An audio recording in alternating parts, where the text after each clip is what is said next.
Hua Tianming sedikit mengangkat pedang pengikis darah. Setelah memahami maksud kesempurnaan pedang, masing-masing siklon niat pedang menjadi lebih lengkap, dan bahkan ada jejak guntur dan kilat yang tersembunyi di dalamnya. Hua Tianming sangat jelas bahwa guntur dan kilat yang diperolehnya dari kolam pembersih pedang bukanlah guntur dan kilat biasa. Kekuatan guntur dan kilat ini jelas di luar imajinasi kebanyakan orang.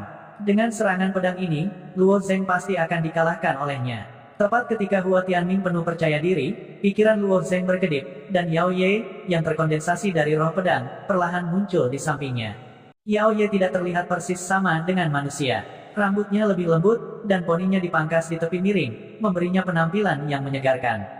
Di bawah rambutnya yang lembut dan lebat adalah wajah yang sangat cerah. Wajahnya sangat proporsional, dan akan baik-baik saja jika dia tidak tersenyum, tetapi jika dia tersenyum, dia pasti akan mampu memikat semua makhluk hidup. Pakaiannya benar-benar berbeda dari pakaian manusia wilayah timur. Pakaiannya lebih berani dan lebih bebas. Contohnya, armor yang dia kenakan hanya menutupi dadanya, sedangkan bagian armor yang berlubang menonjolkan pinggangnya yang ramping. Karena panjang yang menakjubkan dari kakinya yang ramping, dia terlihat lebih tinggi. Pada kenyataannya, dia setinggi Luo Zheng. Karena roh pedang Luo Zheng, Yao Ye hampir merupakan replika sempurna dari wanita klan Yao Ye, itu tampak seperti manusia hidup. Kecuali ekspresinya yang agak kaku, itu langsung membuat takut banyak orang. Mereka semua bertanya-tanya mengapa tiba-tiba ada wanita cantik di medan perang. Murid perempuan dari Sekte Awan Biru lebih khusus daripada murid laki-laki. Murid-murid dari beberapa puncak, seperti puncak hujan kecil, langsung ditempatkan di lapangan. Zhu Qianing, yang sedang bersandar di sajadah, menyaksikan penampilan Luo Zheng di seluruh peak competition. Saudari Zhu Qianing tahu apa yang dia pikirkan. Pada awalnya, mereka bermain-main. Jika Luo Zheng menang, mereka akan menggoda Zhu Qianing. Suara mereka bahkan akan merdu. Kakak kita Luo Zheng menang lagi. Meskipun wajah Zhu Qianing marah, hatinya benar-benar hangat. Perasaan seorang gadis muda seringkali sesederhana itu. Namun, mengikuti peningkatan pesat Luo Zheng di kompetisi puncak, seluruh Sekte Awan Biru terkejut. Ketika para murid perempuan melihat Luo Zheng lagi, mereka sudah memiliki pandangan khusus di mata mereka. Gadis muda mana yang tidak mendambakan cinta? Di hati para murid perempuan dari Jade Maiden Peak, status Luo Zheng terus meningkat. Orang seperti Luo Zheng pasti akan bersinar di masa depan. Dunia seniman bela diri kadang-kadang mungkin hangat, tetapi sebagian besar waktu, itu sombong dan realistis. Dengan penampilan dan latar belakang Zhu Qianing, dia mungkin menjadi eksistensi puncak di seluruh domain timur. Bagi banyak orang, dia mungkin seorang dewi yang hanya bisa mereka impikan tetapi tidak bisa mereka capai dalam hidup mereka. Mereka bahkan tidak memiliki pikiran untuk memanjat ke arahnya. Kesenjangan di antara mereka terlalu besar. Awalnya, mereka mungkin mengira Zhu Qianing dan Luo Zheng adalah pasangan yang sempurna. Selain itu, karena latar belakang Luo Zheng yang sederhana, dia tampak seperti manusia Phoenix. Jika dia dan Zhu Qianing menjadi pasangan, mereka akan merasa seperti naik ke posisi yang lebih tinggi. Tapi sekarang, situasinya telah berubah. Dengan bakat yang ditunjukkan Luo Zheng, wilayah timur tidak akan bisa menampungnya. Luo Zheng ditakdirkan untuk meninggalkan domain timur dan menunjukkan kecemerlangannya di dunia seribu besar yang lebih luas. Bahkan putri dari kerajaan langit yang membara tidak akan bisa menandingi Luo Zheng. Oleh karena itu, Zhu Qianing merasa lega sekaligus kecewa setelah melihat penampilan Luo Zheng. Saat pertama kali bertemu Luo Zheng, dia masih mampu melindungi rasa superioritasnya dan mempertahankan harga dirinya. Namun, pemuda ini telah tumbuh dengan pesat. Kecepatan pertumbuhannya membuatnya terengah-engah, dan pada saat yang sama, Zhu Qianing merasa bahwa jarak di antara mereka semakin lebar. Di tengah perasaannya yang rumit, betapa tertekannya dia ketika dia tiba-tiba melihat seorang wanita cantik muncul di samping Luo Zheng. Siapa wanita itu? Bagaimana dia tiba-tiba muncul di sampingnya? Zhu Qianing ingin bertanya, tetapi jelas tidak ada orang di sekitarnya yang bisa menjawabnya. Zhu Qianing bukan satu-satunya yang ingin tahu siapa wanita itu. Faktanya, sebagian besar orang masih bingung. Mereka semua ingin bertanya, siapa wanita itu? Mengapa dia tiba-tiba muncul seperti hantu? Bahkan beberapa guru sempurna dengan penglihatan yang buruk tercengang, karena mereka juga tidak dapat membedakan siapa itu. Roh pedang yang telah berubah menjadi bentuk manusia. Penatua Su, jangan bilang bahwa Luo Zheng baru saja memahami roh pedang ini. Dan jangan bilang bahwa roh pedang ini baru saja berubah menjadi manusia, gumam si Jingtian sambil menatap wanita cantik di arena. Mendengar kata-kata si Jingtian, Elder Su merasa tertekan di dalam hatinya. Apa yang bisa saya katakan? Tidak bisakah kamu melihatnya sendiri? Bukannya Anda tidak tahu bahwa seorang pendekar pedang hanya bisa memadatkan roh pedang setelah memahami maksud pedang sempurna. Adapun roh pedang, dibutuhkan setidaknya bertahun-tahun untuk memadatkan roh pedang, dan ini hanya jika pendekar pedang itu berbakat. Jika pendekar pedang itu tidak berbakat, bahkan jika dia memahami maksud pedang sempurna, dia tidak akan bisa memadatkan roh pedang. Semuanya tergantung pada takdir. Nasib Luo Zheng terlalu bagus. Penatua Su benar-benar cemburu. Dengan kekuatan dan temperamen Elder Su, dia bahkan tidak akan berkedip bahkan jika gunung-gunung runtuh. Namun, bagaimana mungkin dia tidak iri dengan bakat mengerikan Luo Zheng? Mata Pei Tianyao, yang selalu setenang air dan setenang gunung, memancarkan kemegahan. Saat dia melihat roh pedang Luo Zheng, dia tidak ingin bermeditasi lagi. Budidaya seni bela diri Buddhis adalah tentang temperamen. Temperamen Pei Tianyao sangat baik, tetapi pada saat ini, sulit baginya untuk tenang. Itu seperti seorang biksu yang melantunkan kitab suci Buddha sepanjang hari, menjalani kehidupan yang damai. Dia tampaknya telah melihat melalui semua kemuliaan, kemegahan, kekayaan, dan cinta di dunia. Dia sepenuh hati mengabdi kepada Buddha, dan suatu hari, dia akan menerima ajaran Buddha yang sebenarnya. Setelah menghadapi hal seperti itu, Pei Tianyao hanya bisa tersenyum pahit sambil mengutuk dalam hatinya, sial, ini tidak adil. Mo Yuxin juga bertanya dari samping, kakak senior Pei, apa sebenarnya itu? Aku tidak merasa seperti manusia. Bagaimana wanita seperti itu bisa muncul? Intuisi Mo Yuxin didasarkan pada garis keturunan binatang mitologisnya. Dia merasakan perasaan aneh dari tubuh Yao Ye. Dia tahu bahwa dia bukan orang yang nyata, tetapi dia tidak tahu siapa dia. Dia adalah roh pedang. Pei Tianyao sedikit kesal, jadi dia menjawab dengan tidak sabar. Mo Yuxin melengkungkan bibirnya. Dia tidak mengerti mengapa saudara Pei tidak senang. Mengapa dia tidak bahagia? Roh pedang adalah roh pedang, apa hebatnya itu? Hua Tianming baru saja memadatkan Sword Essence of Extreme Thunder miliknya, tetapi saat dia melihat Luo Zheng memanggil Sword Spirit, tubuhnya tiba-tiba bergetar.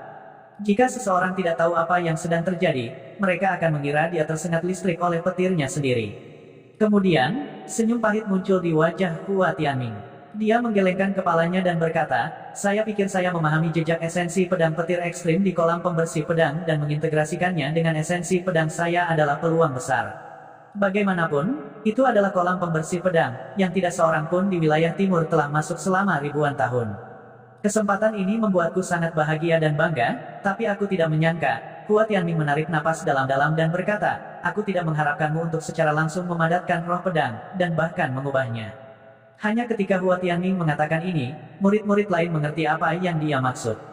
Roh pedang, wanita di sebelah Luo Zheng adalah roh pedang. Karena Hua Tianming berkata demikian, dia pasti roh pedang.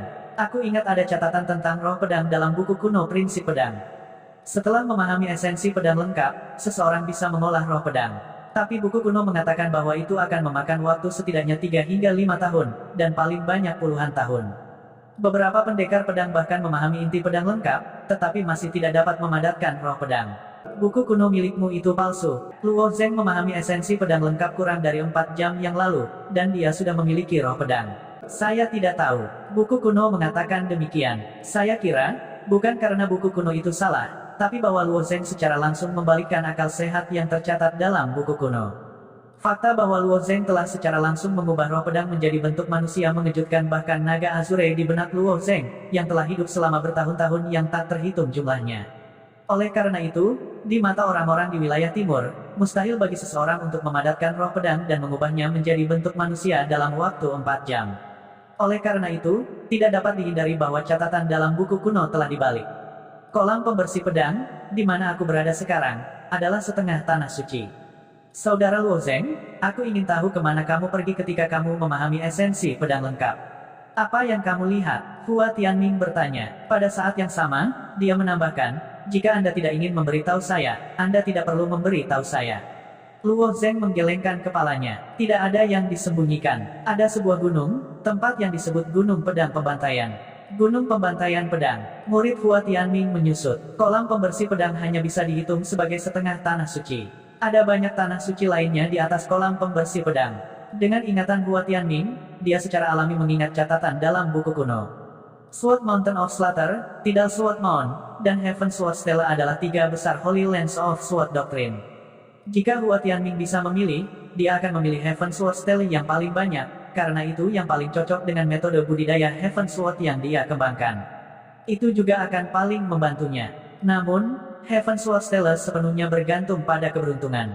Itu selalu menjadi tanah suci yang memilih orang. Tanpa tanah suci, Hua Tianming tidak memenuhi syarat sama sekali. Kamu terlalu kuat, Luo Zheng. Sebelumnya, saya tahu bahwa saya tidak sebaik Pei Tianyao, tetapi saya tahu bahwa saya pada akhirnya akan mengejarnya. Tapi Anda tidak bisa mengejar. Wajah Hua Tianming menunjukkan ekspresi suram. Tapi ada terlalu banyak jenius di dunia ini, begitu banyak yang tidak bisa kubayangkan. Di wilayah timur, aku mungkin jenius, tapi di wilayah tengah, aku mungkin bukan apa-apa. Tapi aku ingin menyusulmu. Bahkan jika aku tidak bisa mengejarmu, itu sudah cukup bagiku untuk mencapai hal-hal yang lebih besar. Jika kamu tidak bisa mengejar seorang jenius, maka ikuti jejaknya dengan cermat. Harus dikatakan bahwa Hua Tianming memiliki temperamen yang sangat baik. Setidaknya dia tidak seperti beberapa orang yang akan menjadi gila karena cemburu dan bahkan mengembangkan iblis batiniah. Jadi, meskipun aku tahu bahwa aku bukan tandinganmu, aku masih ingin bersaing. Setelah Hua Tianming selesai berbicara, pedang pengikis darah di tangannya melonjak dengan angin dan kilat. Niat pedangnya yang sempurna bersiul di udara, dan dia menikam pedang ke arah Luo Zheng. Sejujurnya, Luo Zheng sangat mengagumi Hua Tianming. Sangat jarang orang seperti dia bisa mempertahankan mentalitas seperti itu meskipun dia terlahir sebagai orang biasa. Beberapa rakyat jelata akan terbawa dengan hanya sedikit keberhasilan, berpikir bahwa mereka adalah kebanggaan surga, naga dan burung phoenix di antara manusia, sangat arogan. Secara bertahap, mereka akan mengendur dalam kultivasi mereka. Bahkan jika bakat mereka bagus, hati mereka pada akhirnya akan terganggu, dan hati bela diri mereka akan hancur. Perlahan-lahan, mereka akan tenggelam dalam keadaan biasa-biasa saja. Namun, Hua Tianming tidak sombong atau gegabah. Meskipun penampilan Luo Zheng membuatnya merasa putus asa, dia tetap mempertahankan sikap yang baik dan tidak merasa putus asa. Pada saat yang sama, dia mengatakan bahwa dia tidak berusaha untuk melampaui Luo Zheng, tetapi untuk mengikuti jejak Luo Zheng. Mungkin ada orang yang lebih berbakat dari Hua Tianming di dunia ini, tapi tidak banyak orang jenius yang memiliki semangat yang sama dengan Hua Tianming. Meskipun kata-katanya sederhana, gerakannya tidak sederhana sama sekali. Luo Zheng masih tidak bisa meremehkan gerakan pedangnya ini. Pedang surgawi Hua Tianming dapat menarik dukungan dari kekuatan surga, dan kekuatannya sangat menakutkan. Setelah memahami niat pedang yang sempurna, niat pedangnya menjadi lebih kuat. Lebih penting lagi, dia telah memahami jejak kekuatan guntur di kolam pembersih pedang. Kekuatan guntur dikombinasikan dengan kekuatan surga. Kombinasi keduanya sama dengan hukuman surgawi. Melihat gerakan pedang hukuman surgawi, ekspresi Luo Zheng menjadi serius. Di bawah kendali Luo Zheng, Sword Spirit Yao Ye langsung hancur menjadi potongan-potongan kecil dari pedang, dan bergabung dengan Flowing Light Long Sword milik Luo Zheng. Faktanya, Luo Zheng belum terlalu akrab dengan kendali roh pedang. Jika dia bisa menggunakannya dengan terampil, dia tidak perlu memanggil roh pedang Yao Ye dan menempelkannya ke pedang panjang cahaya yang mengalir. Dia hanya bisa memasukkannya ke dalam pedang dari tubuhnya sendiri. Namun, ini hanya tipuan. Saat Luo Zheng menjadi semakin akrab dengan penggunaan roh pedang, dia akan segera dapat menguasainya. Yao Ye awalnya berisi ki jahat yang sangat kuat. Hanya surga yang tahu berapa banyak makhluk yang telah dibunuh gadis ini untuk bisa mengumpulkan begitu banyak evil ki. Ketika dia berdiri di sebelah Luo Zheng, dia masih bisa mengendalikan semua evil ki di tubuhnya. Namun, ketika dia menempelkan dirinya ke Flowing Light Sword milik Luo Zheng, evil ki yang melonjak segera meledak. Evil ki di tubuh Luo Zheng tidak kuat. Karena takdir, Luo Zheng memasuki gunung pedang pembunuh dan secara pasif memilih jalur pedang pembunuh. Namun, akumulasi evil ki tidak dapat diselesaikan dalam semalam. Dia belum mencapai level pemula dari Killing Sword Path. Namun, ini tidak memengaruhi Luo Zheng untuk menggunakan ki jahat malam jahat. Saat malam jahat melekat pada tubuh pedang cahaya mengalirnya, ki jahat yang melonjak langsung menyebar. Di bawah pengaruh ki jahat, semua orang merasa seolah-olah mereka tidak menghadapi manusia, tetapi Shuro dari neraka. Namun, Shuro ini sangat kejam. Dia bisa memenggal kepalanya kapan saja. Beberapa murid yang lebih pemalu melihat pemandangan ini dan kaki mereka gemetar. Kaki mereka menjadi lunak dan mereka jatuh ke tanah dengan pantat mereka. Luo Zheng telah menjadi iblis. Beberapa murid terpengaruh oleh evil ki, dan suara mereka menjadi agak histeris. Sungguh Killing Ki yang menakutkan. Apa yang dia alami? Aku tidak menyadarinya sebelumnya. Bagaimana dia tiba-tiba menjadi begitu menakutkan? Banyak mata murid dipenuhi dengan kekaguman.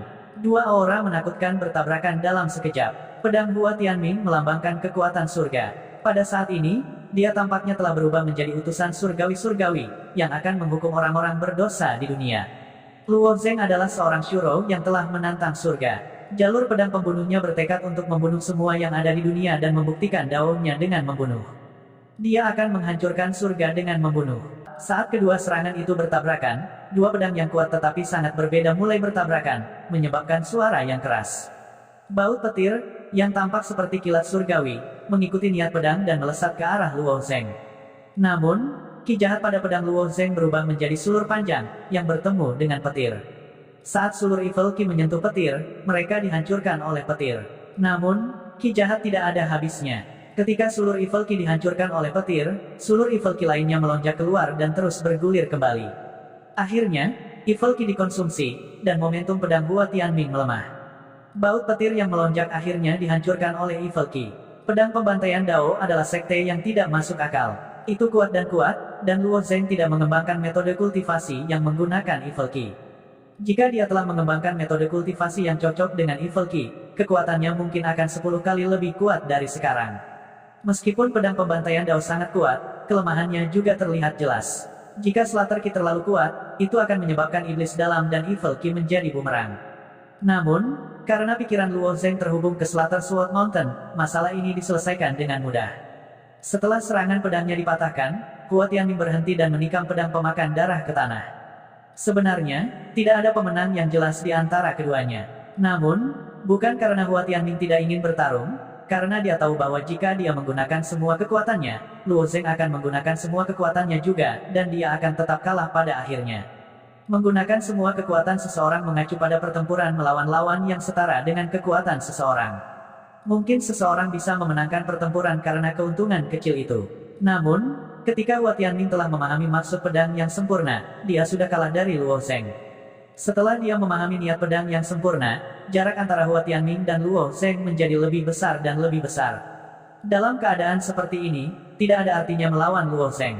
Aku tersesat, Hua Tianming berkata dengan keras. Hakim mendengarnya dan mengumumkan, Luo Zeng dari Gunung Hujan Kecil menang, dan Hua Tianming dari Gunung Langit Pertama kalah. Para mentor dari Small Rain Mountain saling tos. Mata mentor Wen dipenuhi air mata. Setelah pertempuran ini, Luo Zeng telah mengalahkan Hua Tianming. Sekarang, puncak gunung nomor 1 dari 33 akhirnya telah diputuskan.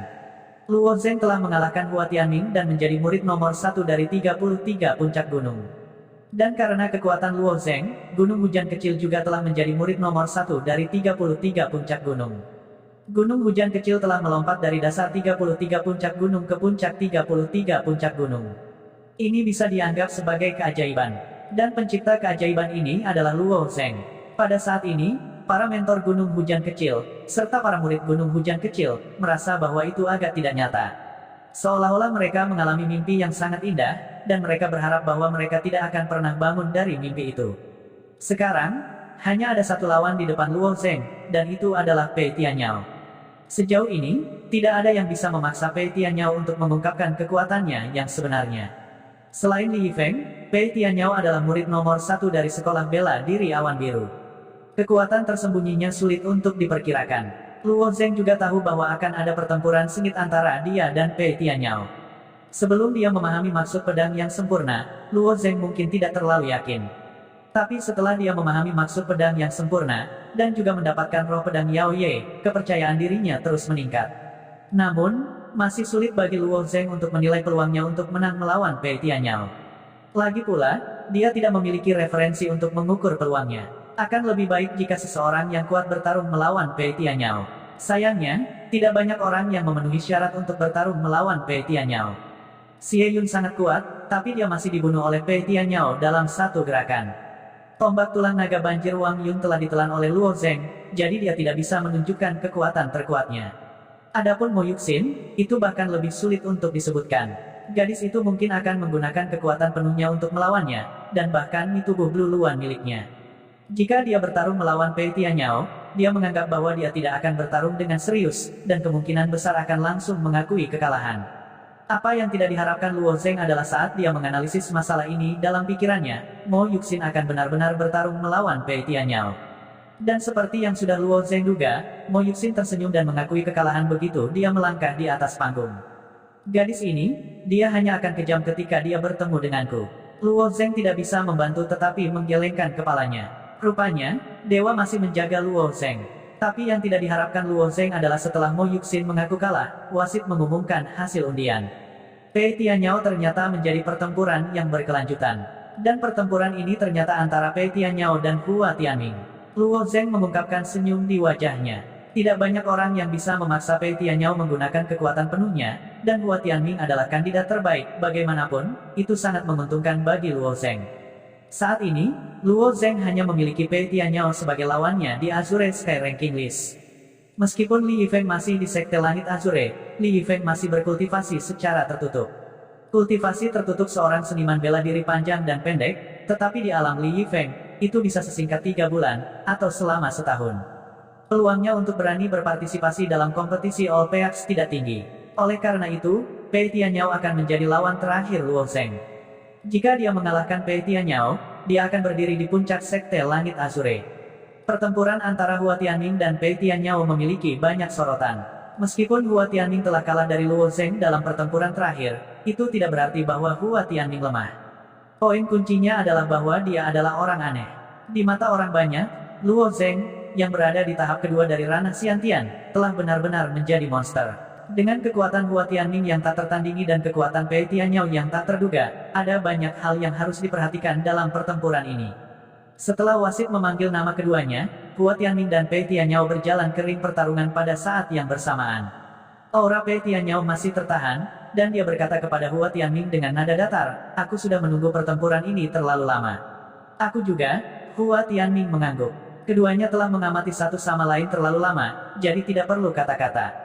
Setelah Hua Tianming menembus ke tingkat niat pedang yang sempurna, dia telah memasuki kolam pembersih pedang untuk berlatih, dan kekuatannya melonjak lagi. Namun, setelah bertemu Luo Zheng, kesombongan Hua Tianming sedikit berkurang, dan dia telah mengetahui bahwa selalu ada seseorang yang lebih kuat darinya. Pei Tianyao sangat terkendali, dan dia tidak menunjukkan kekuatannya dari awal hingga akhir. Dia seperti gunung berapi di senja hari. Tidak ada yang tahu kekuatan seperti apa yang akan dihasilkan gunung berapi ini ketika meletus. Hua Tianming mengambil inisiatif untuk menyerang. Dia menggunakan langkah pedang, dan hampir seketika mendekati Pei Tianyao. Keduanya tidak bertarung terlalu keras di awal, dan sepertinya mereka ingin mengambil inisiatif dengan gerakan mereka. Jelas, Hua Tianming memiliki keuntungan, karena dia memiliki pedang dan pedang langkah. Pei Tianyao memang tidak memiliki senjata, dan dia bahkan belum menggunakan reinkarnasi Buddha. Namun, keterampilan bela dirinya juga sangat kuat. Tangannya bersinar dengan cahaya keemasan, dan di bawah perlindungan cahaya keemasan ini, tangannya mampu menahan pedang Hua Tianming. Hua Tianming menikam 12 kali berturut-turut, tapi kecepatan Pei Tianyao tidak lambat sama sekali. Tangannya yang kokoh dan kuat terus bergerak, seperti daun tertiup angin, dan menepuk pedang Hua Tianming. Pei Tianyao mampu memblokir pedang Hua Tianming hanya dengan tubuhnya. Tubuhnya tampak terlalu kuat, dan bahkan Luo Zheng, yang dikenal dengan tubuhnya yang kuat, tidak dapat melakukan ini. Namun, beberapa murid yang bermata tajam dapat melihat bahwa ini bukan masalahnya.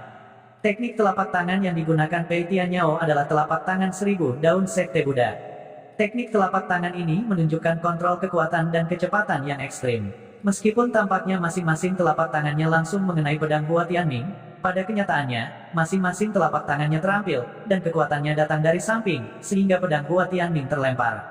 Di bawah serangan cepat 1000 daun telapak tangan Pei Tianyao, Hua Tianming terus-menerus mengubah langkah pedangnya. Dari waktu ke waktu, dia akan mendekati Pei Tianyao, dan kemudian menarik diri lagi. Ini berulang, tapi dia masih tidak bisa menembus pertahanan Pei Tianyao. Saat ritme serangan keduanya menjadi semakin jelas, Pei Tianyao semakin menunjukkan keahliannya. Telapak daun 1000 hebat, jari kesengsaraan tanpa bentuk, telapak tangan Prajna Divine, jari daun berlapis-lapis, jari kebijaksanaan agung tak terbatas. Semua jenis teknik kultivasi Buddhis magis muncul satu demi satu, dan Hua Tianming tidak bisa bertahan melawan mereka. Banyak murid yang juga tercengang. Kenapa Pei Tianyao memiliki begitu banyak teknik kultivasi Buddhis? Dia tidak mungkin merampok gudang emas Sekte Buddha, bukan? Mimpilah. Tidak ada Sekte Buddha di wilayah timur, tetapi kuil Zen Surga dan kuil Naga Langit di wilayah tengah adalah sekte dengan sejarah panjang. Keduanya sebanding dengan aula awan kita. Bagaimana dia bisa merampok mereka? Namun, teknik kultivasi Buddhis sangat misterius, jadi hanya ada sedikit teknik kultivasi Buddhis di dunia luar. Semua teknik kultivasi yang digunakan Pei Tianyao sangat berharga, dan tidak ada yang tahu dari mana dia mempelajarinya. Di bawah serangan balik yang mempesona dari teknik telapak tangan dan jari, pedang pengikis darah Hua Tianming tidak hanya tidak mendapatkan keuntungan apapun, tetapi juga ditekan. Bahkan ada beberapa kali dia terpaksa mundur karena gerakan aneh Pei Tianyao. Ketika Hua Tianming menyadari bahwa dia tidak bisa menang, dia mundur 2 langkah, mengangkat pedang pengikis darah, dan mulai mengumpulkan energi. Aura agung mulai berkumpul di sekitar Hua Tianming. Dia akan melemparkan pedang surgawi. Ekspresi Pei Tianyao berubah serius ketika dia merasakan aura yang dilepaskan Hua Tianming. Meskipun Luo Zeng telah menembus pedang surgawi Hua Tianming, itu tidak berarti bahwa Hua Tianming lemah. Faktanya, Luo Zeng terlalu kuat. Reinkarnasi Buddha, 6 manik-manik emas kecil melayang dari sisinya. Keenam manik-manik emas ini dikenal sebagai manik-manik 6 jalan, mereka berisi sepotong kekuatan alam 6 jalan. Ketika Pei Tianyao memanggil manik 6 jalan, 6 manik-manik emas mulai berputar perlahan. Sebelum ini, Pei Tianyao telah menggunakan jurus ini untuk mengalahkan Xie Yun dalam satu gerakan. Lebih jauh lagi, dia telah menggunakan manik 6 jalan untuk menyerap serangan Xie Yun dan membalasnya. Oleh karena itu, ketika Pei Tianyao memanggil manik-manik 6 jalan, wajah Hua Tianming juga dipenuhi dengan kehati-hatian. Pedang hukuman surgawi. Mengetahui seberapa kuat manik 6 jalan Pei Tianyao, tentu saja, Hua Tianming tidak akan menahan diri. Jika serangannya diserap oleh Hua Tianming, dia akan dipaksa ke posisi pasif. Oleh karena itu, banyak yang mengangguk setuju ketika mereka melihat Hua Tianming dengan tegas menggunakan jurus terkuatnya. Jika mereka berada di posisi Hua Tianming, mereka akan melakukan hal yang sama juga karena itu adalah pilihan yang paling bijaksana. Tidak peduli seberapa kuat manik-manik 6 jalan itu tidak dapat mengandung energi dalam jumlah yang tidak terbatas. Akan selalu ada batasnya, dan selama batas itu dilanggar, reinkarnasi Buddha Hua Tianming akan hancur. Pedang hukuman surgawi Pei Tianyao sangat kuat seolah-olah itu adalah hukuman dari surga. Tembakan niat pedang setebal ember yang disempurnakan ke arah Pei Tianyao. Pada saat yang sama, Six Pates Bats milik Pei Tianyao mulai berputar gila-gilaan. Karena kecepatan yang ekstrim, 6 manik-manik tampak seperti lingkaran emas, dan lingkaran inilah yang menjebak Extreme Lightning Sword Intent Hua Tianming. Segel, mata Pei Tianyao berkilat, dan medan gaya di lingkaran emas mulai berubah. Pedang hukuman surgawi Hua Tianming awalnya secepat kilat, tapi sekarang menjadi sangat lambat. Jelas, itu akan disegel dalam lingkaran emas. Jika pedang hukuman surgawi Hua Tianming disegel, Pei Tianyao dapat membalikkan manik-manik 6 jalan dan memantulkan pedang hukuman surgawi Hua Tianming kembali padanya. Hua Tianming, tentu saja, tidak akan memberi Pei Tianyao kesempatan untuk melakukannya. Karena dia akan habis-habisan, dia juga akan membakar Yuan sejatinya sampai batasnya. Segel aku, surga tidak semudah itu untuk disegel. Aura Hua Tianming melonjak, dan intensi pedang petir ekstrim di pedang hukuman surgawi berubah menjadi kekerasan. Setiap petir tumbuh dari ukuran jari ke ukuran lengan. Mereka seperti binatang buas yang marah, mencoba melepaskan diri dari sangkar. Retakan muncul di lingkaran emas Pei Tianyao. Jelas, itu tidak bisa menahan kekuatan Pei Tianyao. Pedang Hua Tianming memang lebih kuat. Sejak zaman kuno, selalu mudah untuk menyerang, tetapi sulit untuk dipertahankan. Pei Tianyao mungkin kuat, tetapi pertahanan adalah pertahanan terbaik. Jika lingkaran emas itu rusak, Pei Tianyao pasti akan kalah. Seiring waktu berlalu, semakin banyak retakan muncul di lingkaran emas Pei Tianyao. Bahkan mulai bergetar, seolah-olah berada di ambang kehancuran. Hua Tianming mengambil keuntungan dari situasi ini dan meraung, hancurkan. Lingkaran emas akhirnya terkoyak oleh Extreme Lightning Sword Intent Hua Tianming. Namun, saat lingkaran reinkarnasi Buddha terkoyak, Pei Tianyao mengerutkan kening. Cahaya keemasan memancar dari tubuhnya, dan dia merentangkan tangannya. Sebuah bayangan muncul di belakangnya. Itu adalah patung Buddha. Namun, patung Buddha di belakangnya berbeda dengan patung Buddha lainnya. Itu adalah patung Buddha yang marah. Para Buddha memiliki 2 penampakan. Biasanya, para Buddha dengan senyum di wajah mereka disebut penampilan diam, juga dikenal sebagai reinkarnasi Dharma yang benar. Ketika mereka ingin mengajarkan kebodohan dengan kebijaksanaan, memperingatkan semua makhluk hidup, dan menghancurkan kebodohan dan karma, mereka akan menunjukkan penampilan yang ganas dan marah ini, yang disebut reinkarnasi Ordo Pengajaran. Ini Raja Kebijaksanaan tak tergoyahkan. Mengapa Pei Tianyao bisa memanggil Raja Kebijaksanaan tak tergoyahkan? Apakah Pei Tianyao memiliki darah Raja Kebijaksanaan tak tergoyahkan? Begitu murid ini mengatakan ini, banyak orang memandangnya seolah dia idiot. Buddha bukanlah binatang mitologis. Para biksu di kuil menjauhkan diri dari, sehingga tidak mungkin bagi mereka untuk memiliki anak.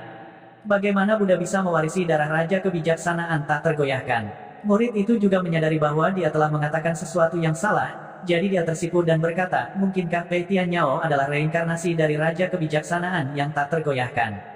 Itu mungkin. Kalau tidak, tidak ada cara untuk menjelaskan begitu banyak teknik Buddhis. Tidak heran dia begitu kuat. Ternyata dia adalah reinkarnasi dari Raja Kebijaksanaan yang tak tergoyahkan.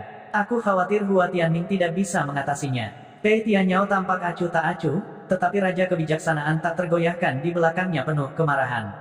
Telapak Raja Kebijaksanaan yang tak tergoyahkan. Telapak tangan Pei Tianyao ditenagai oleh bayangan Acalanata, yang mirip dengan yang digunakan Mo Yuxin untuk berurusan dengan Luo Zheng. Namun, kekuatan Pei Tianyao jelas lebih kuat. Kekuatannya tidak berasal dari garis keturunannya, tetapi dari reinkarnasi Acalanata. Di telapak tangan emas, ada potongan-potongan bahasa Sanskerta yang terus mengalir, memancarkan sinar cahaya kemasan. Merasakan kekuatan telapak tangan emas, ekspresi Hua Tianming berubah drastis. Dia telah berjuang untuk membebaskan diri dari reinkarnasi Buddha Pei Tianyao, tetapi sekarang dia harus menghadapi telapak tangan yang begitu menakutkan. Apakah ini kekuatan nyata Pei Tianyao? Menatap telapak tangan besar itu, Hua Tianming menggertakkan giginya dan meminjam lebih banyak esensi ki surga dan bumi dari langit. Kekuatan surga yang lebih besar dan esensi pedang guntur ekstrim yang lebih tajam naik dari langit untuk memenuhi telapak tangan. Kemenangan atau kekalahan tergantung pada ini. Jika saya menang, saya akan beruntung. Jika saya kalah, saya akan dikutuk. Telapak tangan emas dan kilat biru bertabrakan dalam sekejap, seolah-olah sebuah bintang meledak di arena. Cahaya yang menyilaukan membuat kebanyakan orang tidak bisa membuka mata mereka. Namun, Luo Zheng, yang berada di luar arena, tidak ada di antara mereka. Pupil coklatnya memantulkan sinar cahaya, dan dia melihat setiap gerakan pertempuran di antara mereka berdua. Hua Tianming kalah. Luo Zheng menggelengkan kepalanya. Hua Tianming telah mengatakan bahwa dia memiliki peluang 50% untuk menang melawan Pei Tianyao sekarang, dan kesempatan 90% untuk menang setelah menerobos ke tahap penerangan jiwa. Jelas, Hua Tianming telah meremehkan Pei Tianyao. Dengan kekuatan Hua Tianming saat ini, dia tidak memiliki kesempatan untuk menang melawan Pei Tianyao. Terlebih lagi, Hua Tianming telah memahami maksud pedang sempurna dan membersihkan pedangnya di kolam pembersih pedang di setengah tanah suci. Kekuatan ini lebih dari cukup untuk menebus kurangnya kultivasinya. Dengan kata lain, Hua Tianming naif ketika dia berpikir bahwa dia akan memiliki peluang 90% untuk menang melawan Pei Tianyao setelah menerobos ke tahap penerangan jiwa. Pei Tianyao, reinkarnasi dari Acalanata, terlalu kuat. Kecuali Hua Tianming memiliki kesempatan baru dan menerobos ke tahap penerangan jiwa, dia tidak akan memiliki kekuatan untuk melawan Pei Tianyao. Ketika cahaya di arena menghilang, Hua Tianming menggunakan pedang pemakan darah untuk menopang tubuhnya yang terhuyung-huyung. Ada sedikit kesedihan di wajahnya yang kurus dan dingin. Seorang pemuda yang percaya bahwa dia akan menempuh jalan yang terkuat telah menderita 2 atau 3 kekalahan berturut-turut. Itu jelas merupakan kemunduran besar. Namun, apakah kemunduran itu baik atau buruk tergantung pada orangnya. Beberapa orang sombong, tetapi hati bela diri mereka rapuh. Begitu mereka dikalahkan, hati bela diri mereka akan menderita pukulan, dan pertumbuhan kultivasi mereka akan mandek. Mereka bahkan mungkin mengembangkan iblis batiniah, dan akan sulit bagi mereka untuk kembali dalam hidup mereka. Di sisi lain, beberapa orang sama-sama arogan, tetapi hati bela diri mereka sangat kuat. Bahkan jika mereka mengalami kemunduran, semakin banyak kemunduran yang mereka derita, semakin berani mereka, dan semakin kuat mereka. Mereka akan mencari peluang yang lebih besar, dan mereka akan tertawa sampai akhir. Aku sudah kalah. Hua Tianming membawa pedang pemakan darah di punggungnya, dan kesedihan di wajahnya tiba-tiba menghilang. Jelas, Hua Tianming adalah tipe orang yang terakhir. Kamu adalah orang pertama yang memaksaku menggunakan tubuh sejati Acalanata. Kamu tidak perlu merasa bersalah. Dengan bakatmu, ketika kita mencapai tingkat kultivasi yang sama, aku mungkin bukan tandinganmu, kata Pei Tianyao acuh tak acuh. Tubuh sejati Acalanata di belakangnya juga menghilang. Kemenangan adalah kemenangan, dan kekalahan adalah kerugian. Saya tentu tidak akan mencari alasan karena perbedaan tingkat kultivasi. Saya hanya berharap kita akan memiliki kesempatan untuk bertarung lagi di masa depan, Hua Tianming dikatakan. Pei Tianyao mengangguk. Lawan seperti Hua Tianming layak dihormati. Setelah keluar dari arena, tatapan Pei Tianyao jatuh pada Luo Zheng. Dia berkata dengan tenang, Luo Zheng, hanya ada satu pertempuran tersisa di kompetisi All Peaks.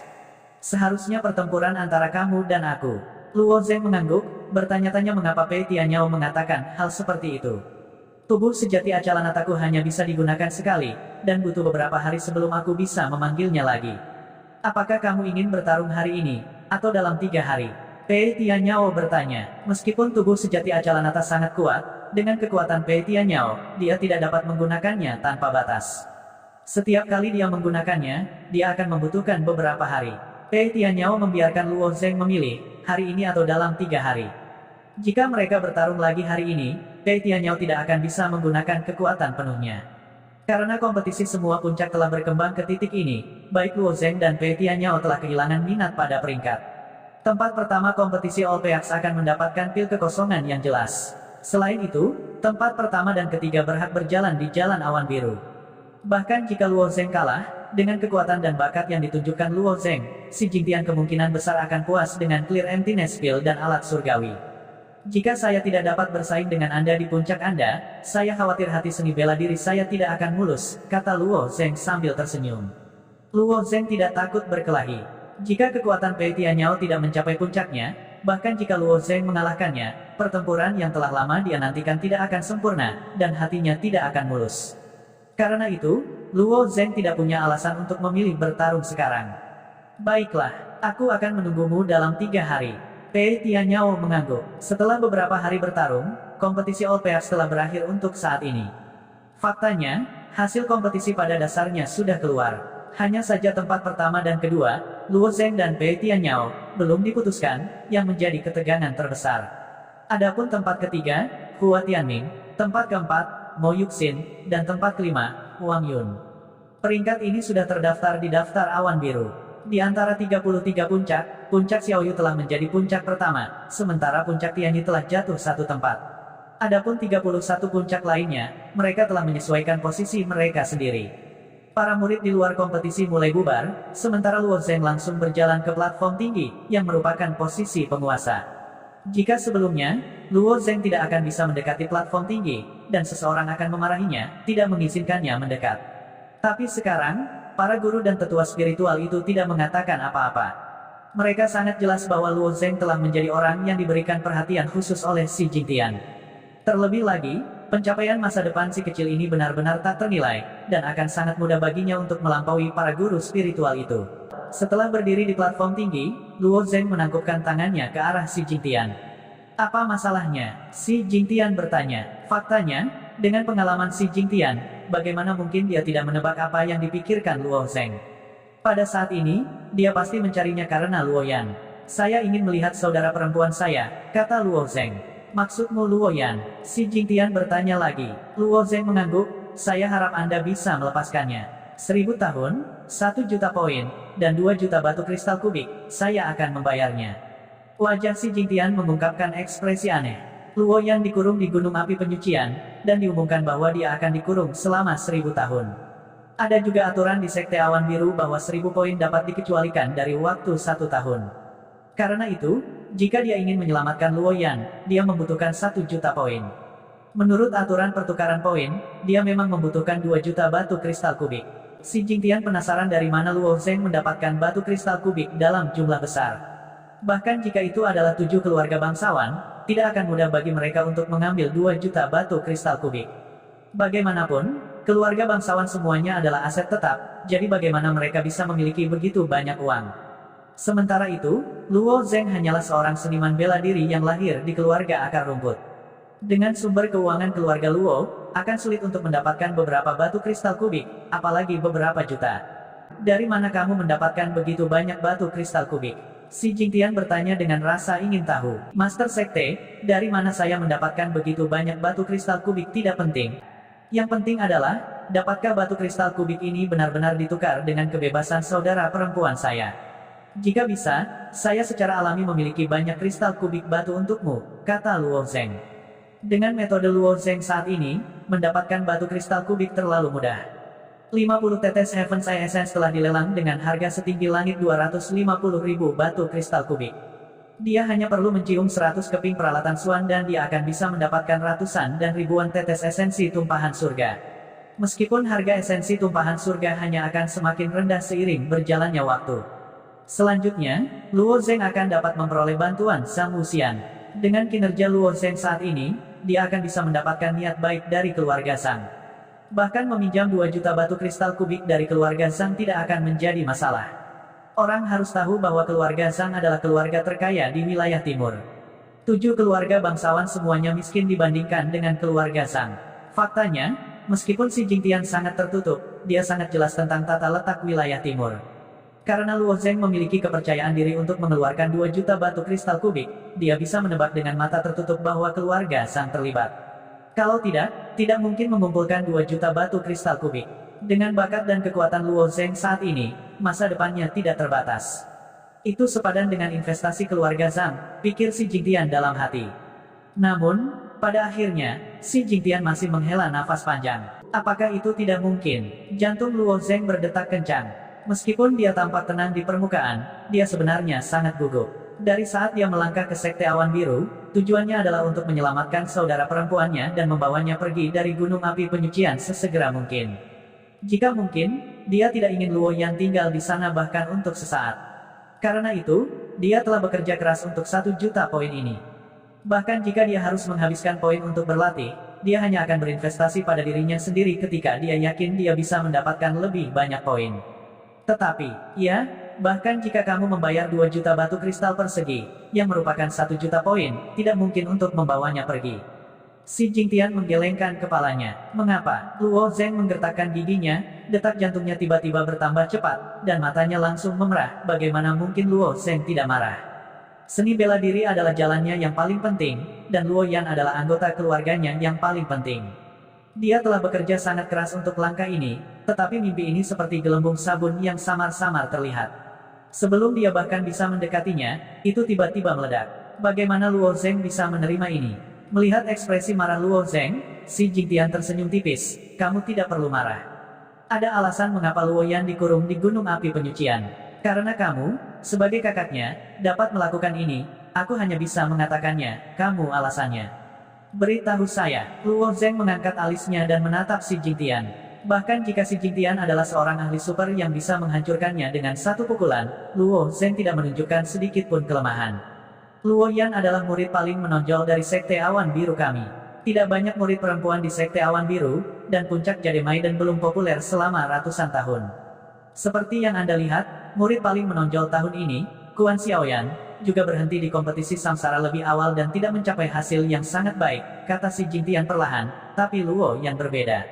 Di mataku, Luo Yan sebenarnya lebih berbakat daripada kamu, Luo Zheng, dan pencapaiannya di masa depan bahkan lebih mencengangkan. Mengapa Aula Awan saya mendirikan Sekte Awan Biru yang begitu besar di domain timur? Itu untuk membantu Aula Awan serap para jenius dari seluruh domain timur. Serap mereka ke dalam Aula Awan untuk berkultivasi. Di dunia seniman bela diri, meskipun persaingannya ketat, masih ada keinginan besar untuk para jenius super sejati. Menurut pendapat saya, menurut bakat tingkat surga, bumi, dan manusia, Luo Zheng, bakat Anda harus tingkat surga atau lebih tinggi, antara tingkat surga dan tingkat suci, hanya saja saya tidak bisa memastikan.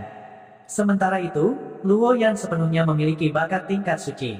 Biarkan saya bertanya Anda, mengapa saya membiarkan murid yang luar biasa seperti itu dikurung di gunung api penyucian? Lupakan putra sulung keluarga Yun yang melumpuhkan, bahkan jika Luo Yan membantai seluruh keluarga Qilin Yun, aku akan tetap melindunginya. Saat Xi Jingtian berbicara, dia benar-benar berdiri dari kursinya. Tangannya berada di belakang punggungnya, ekspresinya juga sedikit bersemangat. Hanya, ketika seseorang mencapai ranah kultivasinya, aura yang mereka lepaskan dengan santai sudah sangat mencengangkan. Jika itu adalah murid yang kekuatannya tidak cukup besar, mereka bahkan mungkin tidak bisa berdiri tegak di depannya. Penatua Su awalnya takut Luo Zheng tidak akan mampu menahan aura Xi Jingtian, jadi dia ingin membantu Luo Zheng menahannya. Namun, melihat ekspresi Luo Zheng yang normal, seolah-olah dia tidak tertekan oleh aura Xi Jingtian sama sekali. Mendengar kata-kata Xi Jingtian, Luo Zheng langsung terkejut. Dia awalnya berpikir bahwa Luo Yan telah menyinggung keluarga Yun dan melumpuhkan Yun Fang. Karena operasi keluarga Yun, Luo Yan dikurung di gunung api penyucian selama 1000 tahun. Namun, sepertinya itu tidak terjadi sama sekali. Xi Jingtian sebenarnya mengatakan bahwa bahkan jika Luo Yan menghancurkan seluruh keluarga Yun, dia akan tetap melindungi Luo Yan. Kata-kata ini agak berlebihan, tetapi itu berarti bahwa berat seluruh keluarga Yun tidak setinggi posisi Luo Yan di hati Xi Jingtian. Apakah sebenarnya ada alasan lain mengapa Luo Yan dikurung di gunung api penyucian? Melihat Luo Zheng tidak mengatakan apa-apa, suasana hati Xi Jingtian juga sedikit tenang. Dia hanya menghela nafas, menatap langit yang tak terbatas dan berkata, leluhur keluarga Luo Anda semuanya biasa-biasa saja selama beberapa generasi. Namun, pada generasi ini, dua jenius tingkat surga tiba-tiba muncul. Saya hanya bisa mengatakan bahwa ini adalah takdir. Anda tidak dapat membawa Luoyan menjauh dari Purgatory Mountain, ini juga takdir. Namun, takdir dapat diubah, itu tergantung pada usaha Anda sendiri. Jika Anda dapat menembus alam penerangan surgawi di masa depan dan mencapai puncaknya, Anda secara alami dapat mengubah nasib ini dan selamatkan adikmu. Sayangnya, saat ini kamu masih terlalu lemah, terlalu lemah, terlalu lemah, meskipun bakatmu luar biasa, dunia ini sangat besar, dan ada banyak orang yang berbakat. Namun, pada akhirnya, tidak banyak yang bisa tumbuh dewasa setelah ditempa. Si Jingtian menggunakan terlalu lemah 3 kali berturut-turut, yang mengejutkan Luo Zeng. Dia sudah memiliki firasat samar di dalam hatinya. Menyelamatkan Luoyan mungkin bukan sesuatu yang bisa diputuskan oleh si Jingtian. Menerobos ke alam iluminasi surgawi. Melangkah ke puncak alam iluminasi surgawi. Padatkan inti surgawi dan masuk ke alam inti surgawi. Hanya dari kalimat ini saja, Luo Zeng mengerti lawan seperti apa yang dia hadapi. Itu adalah dunia yang bahkan tidak bisa dibayangkan Luo Zeng. Dibandingkan dengan orang-orang itu, kekuatannya sendiri seperti semut, tidak, bahkan seekor semut pun tidak bisa menggambarkan jarak di antara mereka. Dia seperti setitik debu, jika seseorang meniupnya dengan lembut, dia mungkin akan menghilang dari dunia ini. Kepala Sekte, bisakah Anda memberitahu saya alasannya secara langsung? Luo Zeng terus bertanya. Si Jingtian mengangguk. Baru saat itulah dia sampai pada intinya, Luo yang tidak hanya memiliki bakat tingkat Sein, dia juga memiliki tubuh khusus, tubuh Yin Ekstrim Ungu. Luo Zeng mengangkat alisnya. Dia belum pernah mendengar hal ini sebelumnya. Tubuh Yin Ekstrim Ungu adalah garis keturunan khusus. Di masa depan, ketika dia menerobos ke alam inti surgawi dan membentuk inti surgawinya, dia akan dapat memadatkan inti surgawi Ekstrim Ungu. Dia berbeda dari prajurit biasa, dan kekuatan yang bisa dia keluarkan ketika dia menerobos ke ranah inti surgawi akan jauh lebih kuat daripada lawan-lawannya di level yang sama, si Jingtian menjelaskan. Jika itu masalahnya, ini adalah kesempatan yang dibawa kakakku dari rahim ibunya. Mungkinkah seseorang mengingini tubuh Yin Ekstrim Ungunya? Mungkinkah tubuh Yin Ekstrim Ungu dapat diambil? Luo Zeng diminta. Samar-samar, Luo Zeng merasa bahwa dia semakin dekat dengan kebenaran. Mereka yang memiliki tubuh Yin Ekstrim Ungu semuanya perempuan, dan tubuh unik ini sangat langka. Sulit untuk menemukan bahkan 1 dari 1 triliun orang. Si Jingtian berkata dengan ekspresi serius, meskipun tubuh Yin Ekstrim Ungu tidak dapat diambil, Yin asal tubuh Yin Ekstrim Ungu dapat diambil. Ada seorang penguasa di wilayah tengah yang ingin mendirikan iblis surgawi. Formasi Acachia. Untuk mengatur formasi ini, dia membutuhkan 3 gadis yang memiliki tubuh Yin Ekstrim Ungu, dan basis kultivasi mereka setidaknya harus di alam inti surgawi. Origin Yin, Akasia. Mendengar 2 kata ini, Luo Zeng's ekspresi menjadi sangat suram. Ada beberapa keterampilan jahat di dunia ini yang mengharuskan seseorang melakukan hubungan intim dengan gadis-gadis dan menyerap yin asal mereka untuk meningkatkan kultivasi mereka. Luo Yan memiliki tubuh yin ekstrim ungu, dan itu juga mengharuskannya untuk mencapai alam inti surgawi. Tidak sulit membayangkan betapa kuatnya pria ini. Apakah kamu tidak membutuhkan 3 gadis yang memiliki tubuh yin ekstrim ungu? Luo Zeng bertanya lagi, karena tubuh yin ekstrim ungu sangat langka, dan hanya 1 dari 1 triliun orang yang dapat ditemukan, sangat sulit untuk mengumpulkan 3 gadis yang memiliki tubuh yin ekstrim ungu, dan mereka semua harus menerobos ke inti surgawi, dunia. Si Jingtian berkata, tingkat masalah ini terlalu tinggi, itu bukan sesuatu yang bisa saya tangani. 3 gadis yang memiliki tubuh yin ekstrim ungu, dan mereka semua berada di alam inti surgawi, memang sangat sulit untuk mengumpulkan mereka dari begitu banyak orang. Namun, para pejuang perkasa di wilayah tengah memiliki segala macam kemampuan luar biasa, jadi bukan tidak mungkin bagi mereka untuk melakukannya. Juga, karena kesulitan yang tinggi untuk mengumpulkan mereka, kami memiliki alasan untuk mempertahankan Luo Yan di Sekte Awan Biru, menggunakan alasan kultivasi untuk menahannya di Gunung Api Penyucian. Itu sebabnya Anda mengatakan saya tidak akan membiarkan Luo Yan meninggalkan Gunung Api Penyucian, itu sebenarnya untuk melindunginya, bukan untuk memenjarakannya. Jadi itu alasannya. Alis Luo Zeng bergetar. Dia masih terlalu lemah. Dia tidak pernah berpikir bahwa Luo Yan akan menghadapi hal seperti itu di Sekte Awan Biru. Apakah Istana Awan Biru salah? Mendengarkan nada si Jingtian, mereka masih ingin melindungi Luo Yan. Hanya saja orang yang mencoba mengumpulkan yin primordial tampaknya terlalu kuat. Dia tidak tahu apakah orang itu berasal dari Istana Awan Biru atau seseorang dari kekuatan lain di wilayah tengah. Pertanyaan-pertanyaan ini dipertimbangkan oleh Luo Zeng di dalam hatinya. Meskipun dia sangat marah, dia tidak bodoh. Si Jingtian juga tampaknya sangat tulus. Luo Zeng juga percaya pada kata-katanya, tetapi dia tidak bisa sepenuhnya mempercayainya. Pada akhirnya, si Jingtian masih bekerja untuk Istana Awan Biru. Meskipun dia tidak punya alasan untuk membohonginya, jika orang yang ingin membentuk formasi sukacita iblis surgawi adalah orang yang kuat di Istana Awan Biru, si Jingtian tidak akan memiliki kemampuan untuk melawan sama sekali. Pada saat itu, dia tidak hanya tidak bisa menyelamatkan Luo Yan, dia juga takut akan sulit baginya untuk melarikan diri. Aku butuh waktu untuk menjadi lebih kuat. Luo Zeng meraung di dalam hatinya. Apakah itu untuk dirinya sendiri atau untuk Luo Yan? Kekuatannya harus ditingkatkan dengan cepat. Saya ingin melihat adik perempuan saya. Bisakah saya membuat permintaan ini? Si Jingtian mengangguk dan berkata sambil tersenyum, permintaan ini, aku bisa memuaskanmu. Aku bahkan bisa membiarkanmu meninggalkan Purgatory Mountain bersama Luo Yan.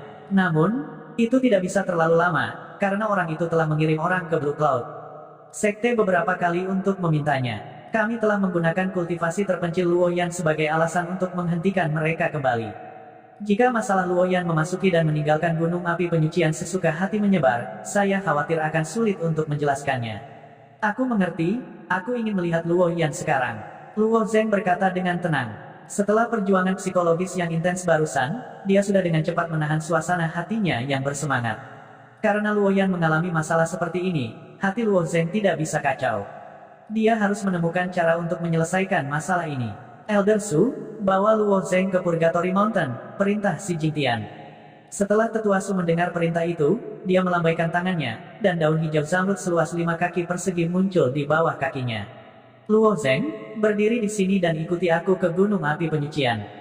Ketika Luo Zeng berjalan di atas daun itu melayang dan terbang ke udara. Mungkin merasakan emosi Luo Zeng, Tetua Su berkata di depannya, cinta antara saudara laki-laki dan perempuan menyatu ke dalam darah. Saya mengerti bahwa Anda sangat bersemangat. Saya jelas tidak mampu seperti Master Sekte, tetapi setelah hidup selama bertahun-tahun, ratusan tahun, saya ingin memberi Anda nasihat. Penatua Su, tolong bicara, kata Luo Zeng dengan hormat. Penatua Su adalah penatua paling kuat di Sekte Awan Biru. Statusnya berada di urutan kedua setelah Si Jingtian dan Wakil Master Sekte. Namun, Penatua Su bukan anggota Cloud Hall. Aula awan yang besar tidak terlalu peduli dengan Sekte Awan Biru di domain timur.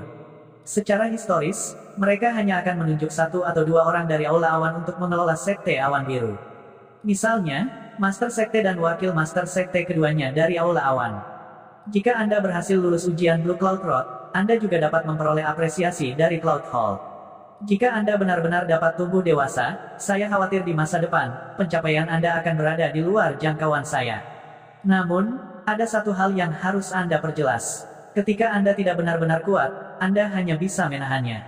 Kepalkan gigimu dan tahan. Bahkan jika Anda tidak dapat menahannya, Anda harus menanggungnya. Jenius yang mati bukanlah jenius. Hanya ketika Anda masih hidup, Anda dapat berharap untuk menjadi lebih kuat dan memiliki kesempatan untuk benar-benar membantu Luo Yan. Ketika Tetua Su berbicara, punggungnya menghadap Luo Zeng. Kata-kata ini membuat hati Luo Zeng bergetar. Suasana hatinya sendiri benar-benar terlihat oleh Penatua Su. Siapa yang membiarkan Luo Yan menjadi kelemahan terbesarnya?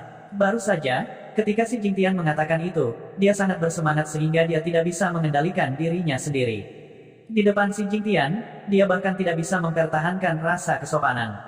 Dapat dikatakan bahwa temperamen Master Sekte si Jingtian tidak buruk, atau dia bisa mentolerir keangkuhannya, tetapi bagaimana jika itu orang lain?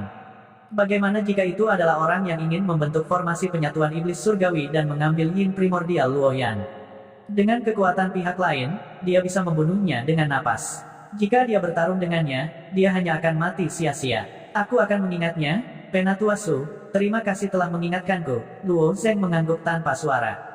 Penatua Su mengangguk. Masalah ini awalnya tidak ada hubungannya dengan dia, tetapi ketika Penatua Su melihat ekspresi Luo Zeng yang tidak terkendali, itu mengingatkan Penatua Su tentang insiden lama ketika dia masih muda. Kejadian lama itu kurang lebih mirip dengan yang dialami Luo Zeng sekarang. Pada saat itu, kekuatan Elder Su tidak cukup, dan dia hanya bisa mematahkan giginya dan menelan darahnya. Akhirnya, kultivasinya berhasil, dan dia bisa membalas dendam. Ini juga bisa dianggap sebagai nasihat dari orang yang berpengalaman kepada generasi muda. Penampilan Luo Zeng di kompetisi puncak benar-benar terlalu menakjubkan, membuat Penatua Su merasa menghargai bakat.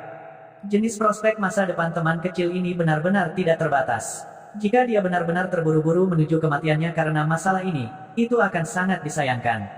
Daun Eldersu terbang dengan sangat cepat. Segera setelah itu, gunung api penyucian yang gelap itu muncul di depan mata Luo Zeng. Di puncak tertinggi gunung api penyucian, magma terus bergolak di kawah gunung berapi, melompat-lompat, seolah-olah akan meletus kapan saja.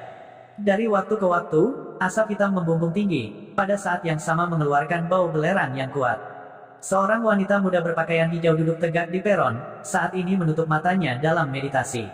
Di sisi wanita muda berpakaian hijau ini, esensi sejati terus berubah bentuk. Terkadang, esensi sejati itu akan berubah menjadi ikan kecil yang gesit. Ikan-ikan kecil itu tampaknya benar-benar memiliki kehidupan, terus-menerus berguling-guling, melompat-lompat. Terkadang, esensi sejati itu akan berubah menjadi kupu-kupu yang anggun dan anggun, berkeliaran di sekitar wanita muda itu.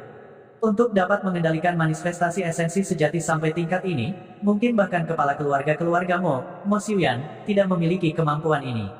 Mo Xiuyan bahkan bisa memadatkan semua jenis senjata, tetapi senjata masih berupa benda mati, relatif lebih mudah untuk divisualisasikan. Sementara itu, wanita muda berbaju hijau ini dapat dengan mudah menghasilkan semua jenis hewan, apalagi terlihat hidup dan hidup. Pemahamannya tentang manifestasi esensi sejati sudah jauh melampaui imajinasi orang-orang seusianya. Tidak lama kemudian, wanita muda berpakaian hijau tiba-tiba mengulurkan tangannya. Esensi sejati perlahan tercurah dari jari-jarinya yang ramping dan adil, perlahan mengembun menjadi potret di depannya. Potret itu memiliki fitur yang halus, sepasang mata yang bersemangat, dan penggambarannya sangat hidup dan hidup. Itu sangat mengesankan Luo Zeng. Aku ingin tahu seberapa besar kakak sekarang. Lupakan saja, sekarang seharusnya hari kompetisi All Peaks. Dengan kekuatan kakak, aku khawatir dia tidak memiliki kualifikasi untuk berpartisipasi dalam kompetisi All Peaks. Luo Yan menggelengkan kepalanya. Terakhir kali Luo Zeng memasuki Purgatory Mountain, kakak beradik itu hampir hanya saling melirik dari jauh. Mereka bahkan tidak melihat penampilan satu sama lain dengan jelas. Namun, Luo Yan jelas bahwa Luo Zeng hanya seorang murid sekte luar pada waktu itu. Apalagi murid sekte luar, bahkan murid sekte dalam hampir tidak memenuhi syarat untuk berpartisipasi dalam kompetisi semua puncak. Hanya keberadaan teratas di sekte dalam yang bisa memenuhi syarat untuk kompetisi semua puncak.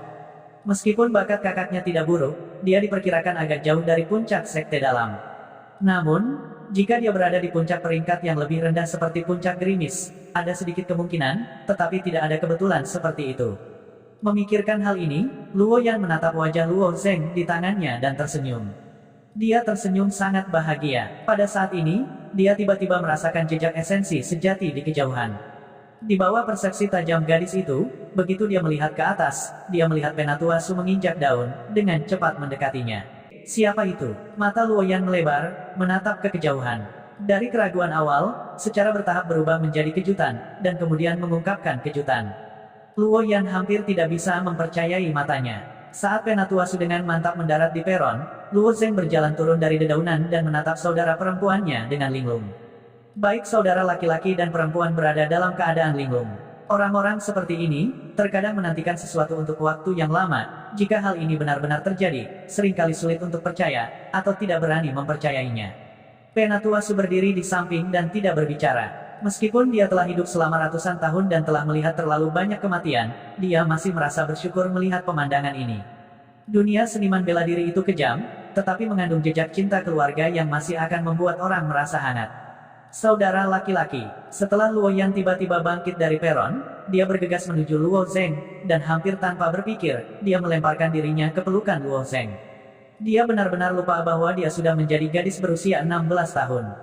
Setelah beberapa tahun, ketika mereka bertemu lagi, ternyata di tempat seperti ini, dalam situasi seperti ini. Tangan Luo Zeng dengan lembut menyentuh rambut hitam lembut Luo Yan, dan hatinya dipenuhi dengan emosi. Untuk jenis kegembiraan ini, keduanya menikmatinya. Tanpa disadari, tinggi badan Luo Yan sebenarnya sama dengan tinggi badan Luo Zeng, dan mantan gadis kecil yang lemah telah menjadi gadis yang tinggi. Saudaraku, mengapa kamu bisa datang? Dan itu, Penatua Su yang secara pribadi mengirimmu. Luo Yan sedikit bingung, meskipun dia memperhatikan bahwa Luo Zeng mengenakan jubah hitam dan jelas telah dipromosikan menjadi murid batin, ada juga banyak murid batin di Sekte Awan Biru. Bagaimana bisa ada perlakuan seperti itu? Saya berpartisipasi dalam kompetisi puncak, Luo Zeng tertawa. Betulkah? Mata Luo Yan terbuka lebar, dan bahkan ada sedikit ketidakpercayaan di wajahnya. Setengah tahun yang lalu, Luo Zheng hanyalah Xiantian setengah langkah. Bahkan jika kekuatannya telah meningkat pesat, akan sangat sulit baginya untuk masuk ke kompetisi puncak. Luo Zheng mengangguk. Berapa banyak? Luo Yan tertawa. Dia telah berpartisipasi dalam kompetisi puncak dan mencapai peringkat yang luar biasa. Pada saat itu, puncak Jade Maiden juga melangkah ke tempat kedua dari 33 puncak di bawah kepemimpinannya. Pada akhirnya, Luo Yan kalah dari seorang murid pribadi dan menduduki peringkat ke-8 di daftar King Yun. Namun, setelah Luo Yan dipenjarakan di Gunung Api Penyucian, dia dikeluarkan dari daftar King Yun. Peringkat belum diputuskan. Masih ada pertempuran yang harus diperjuangkan. Luo Yan jelas tidak mengerti. Pada saat ini, Penatua Su tertawa nakal di samping. Memang ada pertempuran lain, dan itu dijadwalkan akan diadakan dalam 3 hari. Faktanya, ini adalah pertempuran antara tempat pertama dan kedua dari kompetisi puncak ini.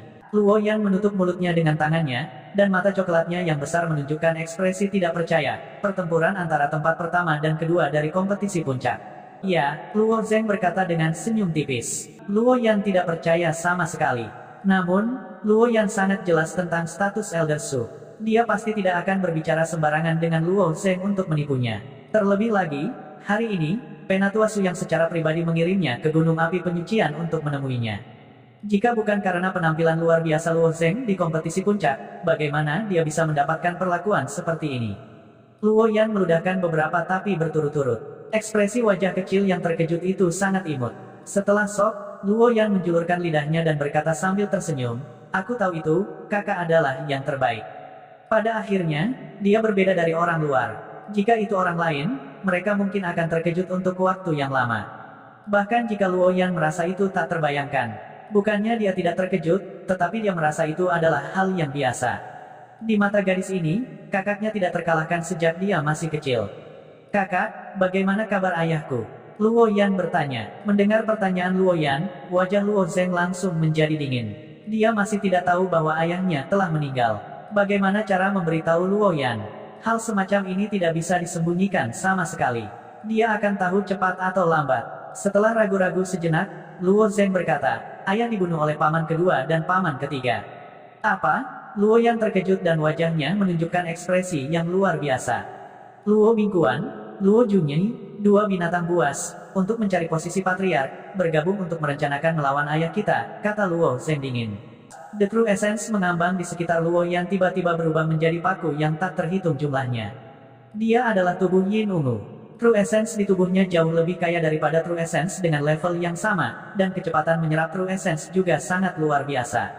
Karena itu, dia tidak akan menyimpan True Essence di tubuhnya seperti orang lain. Terkadang jumlah True Essence di dantiannya terlalu banyak dan dia akan dengan sengaja menyia-nyiakan True Essence. Pada saat ini, esensi sejati itu berubah menjadi duri pedang, seperti landak yang marah, memancarkan ledakan niat membunuh, melampiaskan emosi Luo Yan. Setelah dipisahkan selama beberapa tahun, dia juga dipenjarakan di Gunung Api Penyucian, hampir sepenuhnya terputus dari dunia luar. Dia tidak pernah menyangka bahwa ketika dia melihat kakak laki-lakinya lagi, apa yang dia dengar adalah berita sedih ayahnya. Niat membunuh Luo Yan juga tidak bisa ditahan. Niat membunuhnya sangat lembut, meskipun matanya merah, itu masih tidak bisa menyembunyikan temperamennya yang sangat elegan. Dia seperti macan tutul betina yang terluka, diambang meletus setiap saat. Bahkan Luo Zheng tidak bisa mengabaikan esensi sejati yang mengambang di sekitarnya. Metode kultivasi Luo yang tampaknya sangat istimewa, mampu mencapai visualisasi acak. Apapun yang dia pikirkan dalam benaknya, dia secara alami dapat memvisualisasikan esensi sejati. Dia tiba-tiba menoleh, semua paku ditujukan pada Elder Su. Tindakan ini malah membuat Penatua Su ketakutan. Tentu saja, dengan kekuatan Elder Su, dia secara alami tidak takut Luo Yan melakukan sesuatu yang berbahaya. Apa yang dia khawatirkan adalah jika Luo Yan tidak akan mampu menahan pukulan ini. Pada akhirnya, dia masih seorang gadis kecil, bahkan lebih muda dari Luo Zheng. "Elder Su, saya ingin melakukan perjalanan keluar dari Purgatory Mountain," Luo Yan dengan tenang berkata. Penatua Su tetap diam sebentar. Pada prinsipnya, Luo Yan meninggalkan Gunung Api Penyucian adalah pilihan yang sangat tidak bijaksana. Sekte Awan Biru meninggalkan Luo Yan di Gunung Api Penyucian demi kultivasi. Jika dia pergi dengan santai, jika berita ini tersebar, itu akan menjadi sangat buruk. Bukankah Master Sekte Si mengatakan bahwa meninggalkan Gunung Api Penyucian untuk waktu yang singkat juga baik-baik saja? Meninggalkan Gunung Api Penyucian untuk sementara juga dimungkinkan. Luo Zheng menyebutkan kata-kata Master Sekte Si. Itu bukan tidak mungkin. Penatua Su berpikir sebentar. Lagi pula, wilayah timur tidak terlalu dekat dengan wilayah tengah. Bahkan jika Luo Yan pergi untuk waktu yang singkat, masih akan sulit bagi berita untuk mencapai wilayah tengah. Kalau begitu, biarkan aku melakukan perjalanan. Meskipun saya terjebak di gunung api penyucian atas nama kultivasi, tidak ada aturan yang mengatakan saya harus selalu berkultivasi, bahwa saya tidak bisa keluar dan mencari udara segar. Luo Yan berkata dengan tenang. Menjelang soal dia dipilih sebagai tungku kultivasi ganda oleh seorang tokoh besar tertentu, dia sendiri sudah lama menyadarinya, juga sudah membuat keputusan. Jika di masa depan, sosok hebat itu benar-benar mengumpulkan 3 wanita alam inti surgawi yang memiliki tubuh yin ekstrim ungu, paling buruk, dia hanya akan bunuh diri. Dibandingkan dengan Luo Zheng, dia jauh lebih acuh tak acuh terhadap masalah ini. Itu karena dia bisa memilih untuk membebaskan dirinya kapan saja, tidak ada yang bisa menghentikannya. Masalah ini, aku bisa melamar ke kepala sekte Si, tapi aku ingin tahu apa yang ingin kamu lakukan di luar sana. Penatua Su masih bertanya. Luo Yan menatap pegunungan tak terbatas di kejauhan dengan ekspresi dingin. Meskipun Luo Yan adalah seorang wanita, dia juga seorang pejuang. Setelah melangkah ke jalan seorang pejuang, jika seseorang tidak memiliki hati yang teguh, mereka tidak akan bisa melangkah jauh. Kabar duka dari ayahnya memang membuatnya merasa sangat sedih, tapi jika dia adalah dirinya, dia tidak akan seperti wanita lain, tidak bisa melepaskan diri dari kesedihan dan rasa mengasihani diri sendiri. Dunia seorang pejuang dipenuhi dengan darah panas, pembantaian, kekejaman, dan kemauan yang kuat. Dia telah meninggalkan 2 titik lemah di hatinya untuk saudara laki-laki dan ayahnya, tetapi kematian ayahnya juga telah membuat salah satu titik lemah itu menghilang. 4 kata keluar dari mulut cendananya, pulanglah, bunuh orang.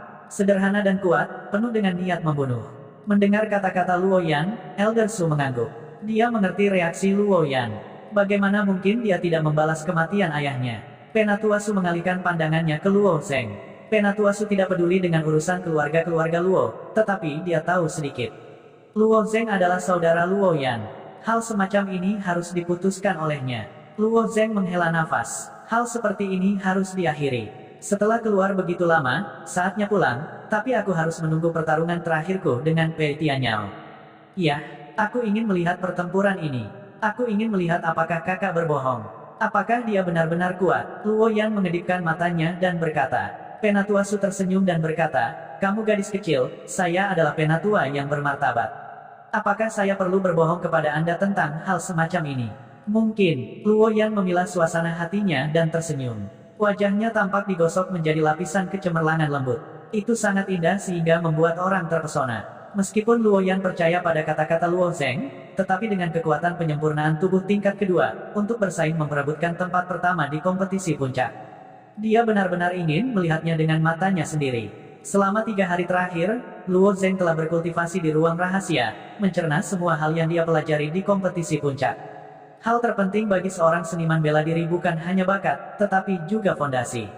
Misalnya, para murid dari 7 keluarga bangsawan mungkin memiliki basis kultivasi, tetapi kekuatan tempur mereka yang sebenarnya tidak kuat. Tentu saja, itu karena mereka tidak bekerja keras untuk berkultivasi. Alasan yang lebih penting adalah mereka menggunakan ramuan untuk mengolah dan meningkatkan ranah mereka sendiri, sehingga ranah mereka tinggi, tetapi fondasi mereka tidak stabil. Bukan tidak mungkin menggunakan ramuan untuk berkultivasi, tetapi perlu membangun fondasi yang kuat sebelum memanjat. Jika fondasinya tidak stabil, itu bahkan akan mempengaruhi batas atas pertumbuhan mereka, dan mereka mungkin tidak dapat menembus seumur hidup.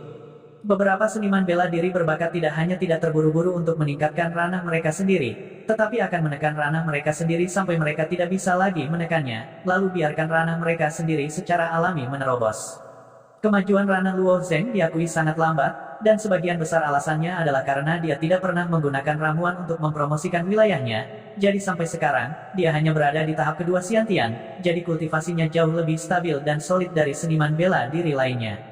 Namun, setelah kompetisi puncak, Luo Zheng memiliki perasaan samar bahwa dia akan memiliki terobosan, dan perasaan ini tidak dapat ditekan. Setelah 3 hari pelatihan tertutup, Luo Zheng keluar dari ruang rahasia, dan kekuatannya sudah berada di tahap ketiga Xiantian. Selama 3 hari ini, Luo Zheng dengan cepat berkultivasi dan memahami. Dia tidak hanya membuat terobosan di tingkat kultivasinya, tetapi dia juga memiliki pemahaman tertentu tentang Slaughter Ki, yang juga dikenal sebagai Evil Ki.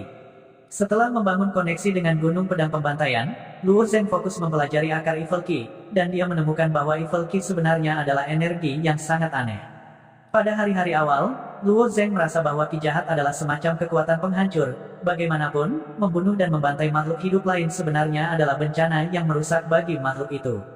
Namun, Luo Zeng menggunakan Evil Qi yang dipancarkan oleh Evil Knight Sword Spirit untuk terus-menerus merenungkan, dan segera menggulingkan ide ini. Itu benar-benar berbeda dari kekuatan penghancur, karena Evil Qi sebenarnya adalah sejenis kekuatan hidup. Setiap makhluk hidup yang dibantai akan sangat tidak rela, marah, dan sedih. Mereka bahkan akan mengutuk makhluk hidup yang membunuh mereka untuk mati dengan kematian yang mengerikan, dan kemudian mati dengan kebencian dan kebencian yang mendalam. Dan Evil Qi terbentuk dalam keadaan seperti itu, dan itu sebenarnya semacam kekuatan terkutuk yang dipancarkan oleh kekuatan hidup ketika makhluk hidup sekarat. Tidak peduli seberapa kecil itu, misalnya, makhluk hidup sekecil semut juga akan memancarkan kekuatan terkutuknya sendiri sebelum mati. Semut itu kemungkinan besar bahkan tidak memiliki pikirannya sendiri, dan ia tidak memiliki kesadarannya sendiri selama sisa hidupnya, jadi bagaimana ia bisa memancarkan kekuatan terkutuk? Luo Zeng tidak mengerti ini, dan hanya bisa menyimpulkan bahwa itu adalah keajaiban Sang Pencipta. Namun, semut itu terlalu kecil, dan kekuatan kutukan yang dipancarkannya hampir dapat diabaikan. Dan semakin kuat makhluk hidup, semakin kuat kekuatan hidupnya sebelum mati, dan semakin kuat kekuatan terkutuk itu. Kekuatan terkutuk ini melekat pada tubuh seseorang, dan seiring waktu, itu akan membentuk Evil Qi. Baleful Qi awalnya adalah kekuatan kutukan yang dikeluarkan oleh makhluk hidup setelah mereka dibunuh karena tidak mau. Benda ini awalnya adalah sesuatu yang berbahaya dan tidak memiliki manfaat sama sekali. Tetapi ada terlalu banyak jenius di dunia ini, dan kemudian, seseorang menemukan metode kultivasi yang menggunakan Evil Qi, mengubah hal yang awalnya berbahaya ini menjadi metode serangan mereka sendiri. Evil Qi mengandung kekuatan kehidupan, jadi itu secara alami sangat kuat, tetapi ada kelebihan dan kekurangannya. Untuk mendapatkan lebih banyak Evil Qi, seseorang hanya bisa memilih untuk membunuh lebih banyak makhluk hidup. Dalam prosesnya, jika seseorang tidak hati-hati, Qi jahat dalam tubuh seseorang dapat menjadi bumerang dan menyebabkan seseorang menjadi gila. Tapi bagi Luo Zeng, ini bukan masalah. Dia terhubung ke Slaughter Sword Mountain, dan dia bisa mengambil Evil Qi darinya. Masalahnya adalah Luo Zeng bukan orang yang haus darah, dan sumber Evil Qi ini adalah masalah. Selain itu, Qi jahat di tubuh roh pedang Yao Ye terbatas, dan setiap kali dia menggunakannya, itu akan hilang. Masalah ini hanya bisa diselesaikan nanti. Hari ini, ada lebih banyak murid yang berkumpul di sekitar arena kompetisi puncak. Karena pertempuran sebelumnya telah benar-benar berakhir, dan hanya pertempuran terakhir antara Luo Zeng dan Pei Tianyao yang tersisa, murid-murid Sekte Awan Biru tidak lagi dibatasi untuk menonton pertempuran ini. Apakah itu murid dalam atau luar Sekte Awan Biru, semua orang bisa menyaksikan pertempuran secara langsung. Masalahnya adalah, mereka tidak tahu siapa di manajemen puncak Blue Cloud Sect yang datang dengan ide busuk ini. Untuk menyaksikan pertempuran secara langsung, mereka harus membayar 1 poin. 1 poin tidak terlalu penting bagi para murid batin. Lagi pula, bahkan jika seorang murid akar rumput dipromosikan menjadi murid batinia, mereka masih bisa kurang lebih menyelesaikan tugas dan mendapatkan beberapa poin. Beberapa murid batin yang tidak dapat berpartisipasi dalam kompetisi puncak akan membayar 1 poin untuk menonton pertempuran secara langsung, dan mereka pasti akan lebih dari senang. Lagi pula, menonton pertempuran orang lain sangat membantu untuk meningkatkan kekuatan sendiri. Mungkin seseorang bisa memiliki terobosan karena pencerahan. Tetapi bagi para murid luar, itu sulit untuk ditanggung. Itu masih baik-baik saja untuk murid-murid keluarga Si. Bahkan mereka yang tidak kaya hanya bisa menukar 2 batu kristal persegi dengan 1 poin. Adapun murid akar rumput, mereka tidak memiliki cukup batu kristal persegi, sehingga mereka tidak dapat menyelesaikan tugas untuk menukar poin. Pada akhirnya, mereka hanya bisa melewatkan kesempatan besar ini dan menonton tablet surat. Gambar di tablet surat Sekte Blue Cloud sangat jelas, tetapi tidak memuaskan seperti menontonnya secara langsung. Pada hari ini, ada lebih dari 100.000 murid yang telah membayar poin mereka dan datang ke kompetisi puncak. Mereka hampir mengelilingi arena dalam lingkaran. Luo Yan berdiri di sudut dengan kulit ungu di wajahnya. Melihat begitu banyak orang, matanya yang berbentuk hampir sempurna penuh dengan keterkejutan. Dia telah berpartisipasi dalam kompetisi puncak sebelumnya. Bagaimana bisa ada adegan sebesar itu? Mungkinkah Sekte Awan Biru telah berkembang jauh melampaui imajinasinya dalam beberapa tahun terakhir? Dia mendengar banyak dari mereka berbicara tentang nama Luo Zeng. Popularitas kakaknya begitu tinggi, bahkan Luo Yan pada waktu itu tidak mencapai ini. Otak kecilnya tidak bisa mengetahuinya sama sekali. Tapi setelah beberapa saat, dia tidak ingin memikirkannya lagi. Bulu matanya yang panjang berkibar, dan akhirnya, matanya menyipit menjadi bulan sabit. Karena Luo Zeng masuk ke arena dan melambai padanya. Menghadapi ratusan ribu murid Sekte Awan Biru, Luo Zeng melambai ke satu arah di tengah arena. Tindakan ini masih sangat eye-catching. Siapa itu di sana? Siapa yang menyapa Luo Zeng? Banyak murid melihat ke arah di mana Luo Zeng melambaikan tangannya. Semua orang melihat seorang wanita mengenakan kerudung berdiri di samping. Dia ramping dan anggun, seperti teratai hijau, tidak ternoda oleh debu. Meskipun wanita itu bingung dan menutupi wajahnya dengan kerudung, sepasang matanya yang jernih saja sudah cukup untuk memikat semua makhluk hidup. Siapa wanita itu? Dia sangat cantik. Sepertinya aku belum pernah melihatnya. Dia sangat menawan dengan hanya separuh wajahnya yang terbuka. Dia bisa membuat orang pingsan. Lepaskan kerudungnya. Jika kamu punya nyali, pergi dan coba. Meskipun wanita itu menyembunyikan basis kultivasinya, kekuatannya pasti tidak lemah. Setidaknya kamu bukan lawannya. Aduh, Luo Zeng benar-benar beruntung. Jika hanya aku yang memiliki wanita cantik di sisiku. Suara-suara iri dan iri naik dan turun satu demi satu. Dengan begitu banyak mata terfokus padanya, Luo Yan sedikit gugup untuk sementara waktu. Lagi pula, dia sudah lama tidak menemukan pemandangan seperti itu. Di antara puluhan ribu mata ini, ada juga tatapan yang sangat tidak senang. Pemilik tatapan ini adalah Su Qianing. 1 poin tidak ada artinya bagi Nona Su. Karena dia bisa datang ke tempat kejadian secara langsung, dia secara alami akan bergegas ke tempat kejadian, tapi dia tidak melakukannya. Sebelumnya, Su Qianing tidak menemukan wanita di sekitar Luo Zeng. Mengapa mereka muncul satu persatu setelah kompetisi puncak? Su Qianing meringkuk bibirnya dan tidak tahu harus berkata apa. Dia bukan seorang utusan. Secara alami, tidak mungkin baginya untuk mengetahui bahwa wanita bertopeng itu adalah saudara perempuan Luo Zeng, Luo Yan. Dia cemburu. Saat semua orang membicarakannya, Pei Tianyao juga masuk ke arena. Dalam pertempuran terakhir dengan Hua Tianming, Pei Tianyao menggunakan tubuh Raja Kebijaksanaan yang tak bergerak dan dengan mudah mematahkan pedang hukuman surgawi Hua Tianming, yang berisi maksud pedang petir ekstrim. Serangan telapak tangan itu telah meninggalkan kesan mendalam pada semua orang. Semua orang terkejut menyadari bahwa Pei Tianyao telah menyembunyikan kekuatannya begitu dalam. Sekte Awan Biru memang tempat harimau berjongkok dan naga tersembunyi. Di usia yang begitu muda, dia sudah memiliki kemampuan seperti itu. Terlebih lagi, dia adalah reinkarnasi dari Raja Kebijaksanaan yang tak bergerak. Di masa depan, prestasi Pei Tianyao tidak akan lebih rendah dari Master Sekte Xi Jintian. Adapun Luo Zeng, semua orang takut dia tidak akan bisa memenangkan pertempuran ini.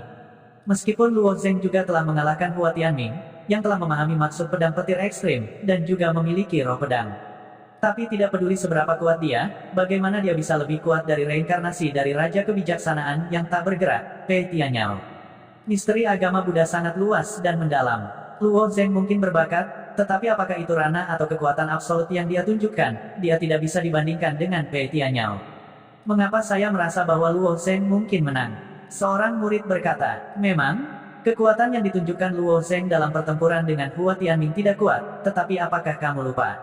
Luo Zeng semakin kuat saat dia bertemu lawan yang lebih kuat. Sejak awal, kekuatan yang dia tunjukkan sangat biasa. Namun, saat kompetisi puncak berlangsung, kekuatannya terus meningkat. Yah, Luo Zeng juga aneh. Sulit baginya untuk menang melawan ahli alam kesempurnaan besar Xiantian, dan juga sulit baginya untuk menang melawan ahli alam Dewa Refleksi, dan juga sulit baginya untuk menang melawan Hua Tianming. Mungkin dia juga akan berjuang untuk menang melawan Pei Tianyao. Secara keseluruhan, 70% orang percaya bahwa Pei Tianyao akan menang, sementara hanya 30% yang percaya bahwa Luo Zeng akan menang. Salah satu kuncinya adalah kesenjangan besar antara wilayah mereka. Jika Luo Zeng bisa mengalahkan Pei Tianyao di tahap kedua dari ranah Xiantian, bukankah dia akan tak terkalahkan di ranah Dewa Refleksi setelah dia mencapai ranah Pei Tianyao? Setelah Pei Tianyao berdiri di atas panggung, dia dengan tenang menatap Luo Zeng dan berkata, saya menghargai Anda memilih untuk membiarkan saya beristirahat selama 3 hari. Menurut spekulasi saya, jika saya tidak menggunakan Raja Kebijaksanaan yang tak tergoyahkan, saya akan takut akan sangat sulit bagiku untuk mengalahkanmu. Luo Zeng mengeluarkan pedang di tangannya dan sedikit menggelengkan kepalanya, aku memilih untuk bertarung melawanmu dalam kondisi terkuatmu, bukan aku, tetapi jantung seni bela diriku. Jika aku tidak bertarung melawanmu dalam kondisi terbaikmu, saya khawatir akan sangat sulit bagi saya untuk memahami pikiran saya. Memahami, tanpa beban, tanpa hambatan. Seniman bela diri sering menghadapi berbagai hambatan dalam kultivasi mereka, dan jika pikiran mereka tidak lancar, maka mereka akan merasa tidak nyaman, dan seni bela diri mereka akan terhalang. Karena itu, terlepas dari kemenangan atau kekalahan, Luo Zheng akan memilih untuk bertarung melawan Pei Tianyao. Jadi begitulah, mata Pei Tianyao berkilat dengan kilau aneh. Sudah lama aku tidak melihat pemuda ambisius sepertimu. Pei Tianyao mengembangkan metode kultivasi Buddhis dan mengikuti 10 perintah Buddha untuk mempertahankan keadaan pikirannya saat ini, tetapi Luo Zheng memupuk jalan pedang. Dia tidak memiliki perintah yang kuat, tetapi dia masih bisa bertahan dalam seni bela diri. Hanya dapat dikatakan bahwa Luo Zheng memiliki kendali ekstrim atas pikirannya. Jiwa Luo Zheng kuat, tubuhnya kuat, dan bahkan pikirannya kuat. Dapat dikatakan bahwa Luo Zheng adalah orang yang menakutkan. Jangan banyak bicara, aku ingin memenangkan pertempuran ini. Pedang Luo Zheng tiba-tiba melesat keluar dari cincin spasialnya, dan bilahnya menyilaukan di bawah sinar matahari. Sama seperti Hua Tianming, Luo Zheng juga memilih untuk menyerang lebih dulu. Kekuatan Pei Tianyao terlalu kuat, jadi untuk menghadapinya, seseorang harus mengambil inisiatif. Setiap ahli fokus pada hal yang sama. Sayangnya, Hua Tianming tidak berhasil mengambil inisiatif. Sebaliknya, ia ditekan oleh metode budidaya Buddhis Pei Tianyao yang tak ada habisnya. Pei Tianyao tidak panik. Dia mengatupkan kedua tangannya dan mengarahkan jari telunjuk dan jari manisnya ke Luo Zheng. Jari kesengsaraan tanpa bentuk terbang menuju Luo Zheng. Pei Tianyao berpikir bahwa dia bisa menghadapi tindakan Luo Zheng yang mengambil inisiatif. Hua Tianming adalah pendekar pedang alami, dan dia mengandalkan pedang pengikis darah di tangannya. Luo Zheng adalah seorang yang serba bisa. Pedang adalah senjatanya yang paling tajam, dan juga metode serangannya yang paling bisa diandalkan. Tapi ini tidak berarti bahwa dia lebih lemah dari Pei Tianyao dalam aspek lain.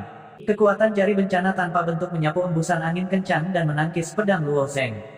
Jika itu Hua Tianming, dia pasti akan mencoba menstabilkan pedangnya dan kemudian menyerang Pei Tianyao. Paling-paling, dia hanya bisa menggunakan sword steps untuk menghadapinya. Tapi begitu pedang Luo Zheng dimiringkan, dia langsung mengayunkan tinjunya. Sisik naga terbuka penuh. Dengan kekuatan lebih dari 100 sisik naga, lengan Luo Zheng seperti balon yang berisi udara. Setiap otot di lengannya membengkak, dan urat biru di lengannya tampak seperti naga yang melingkar. Pei Tianyao tidak menyangka bahwa Luo Zheng bahkan tidak menggunakan Shen Yuan. Sebaliknya, dia hanya mengandalkan tubuhnya untuk meninju. Jadi, ketika Luo Zheng mengayunkan tinjunya, Pei Tianyao tidak terlalu peduli. Dia hanya ingin menggunakan tangan 1000 daun besar untuk menyelesaikan tinju Luo Zheng. Tetapi ketika tinju Luo Zheng mendekat, wajah Pei Tianyao tiba-tiba berubah. Kekuatan tinju Luo Zheng jauh melampaui perkiraan Pei Tianyao. Dia hanya bisa buru-buru mengoperasikan Golden Bell Cover miliknya. Pikirannya selalu tenang, tetapi pada saat ini, dia tidak bisa menahan perasaan tertekan. Apakah orang ini manusia atau bukan? Bahkan jika dia dilahirkan dengan kekuatan suci, pasti ada batasnya. Tinju Luo Zheng mengenai Golden Bell Cover milik Pei Tianyao. Golden Bell Cover memang sangat kuat. Bahkan di bawah serangan sengit dari Luo Zheng, itu tidak sepenuhnya pecah, tetapi penuh dengan retakan. Namun, kekuatan tirani Luo Zheng langsung mengenai Pei Tianyao dan membuatnya terbang. Pei Tianyao dengan keras menabrak penghalang tirai cahaya dan berhenti.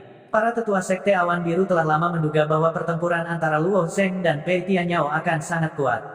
Hari ini, ada banyak murid yang datang untuk menonton pertempuran. Jadi, beberapa tetua bergabung untuk membuat penghalang tirai cahaya menjadi sangat kuat. Jadi, di bawah serangan Pei Tianyao, itu hanya bergetar sedikit dan tidak pecah. Pei Tianyao dikirim terbang hanya dengan satu pukulan. Apakah dia benar-benar tidak normal? Bukankah kamu optimis tentang Pei Tianyao? Bagaimana? Sudah kubilang, Luo Zheng adalah orang aneh yang menjadi lebih kuat ketika dia bertemu lawan yang kuat. Pola ini telah diulang berkali-kali. Pei Tianyao pasti akan menunjukkan kekuatannya, tetapi jika Luo Zheng melawan, Luo Zheng pasti akan melawan. Dia hanya menggunakan divine power bawaannya untuk meninju Pei Tianyao. Lalu kenapa? Pei Tianyao belum menunjukkan kekuatannya. Kamu mengatakannya seolah-olah Luo Zheng menggunakan kekuatan penuhnya.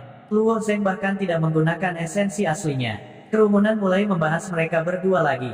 Banyak dari mereka bahkan mulai berdebat satu sama lain.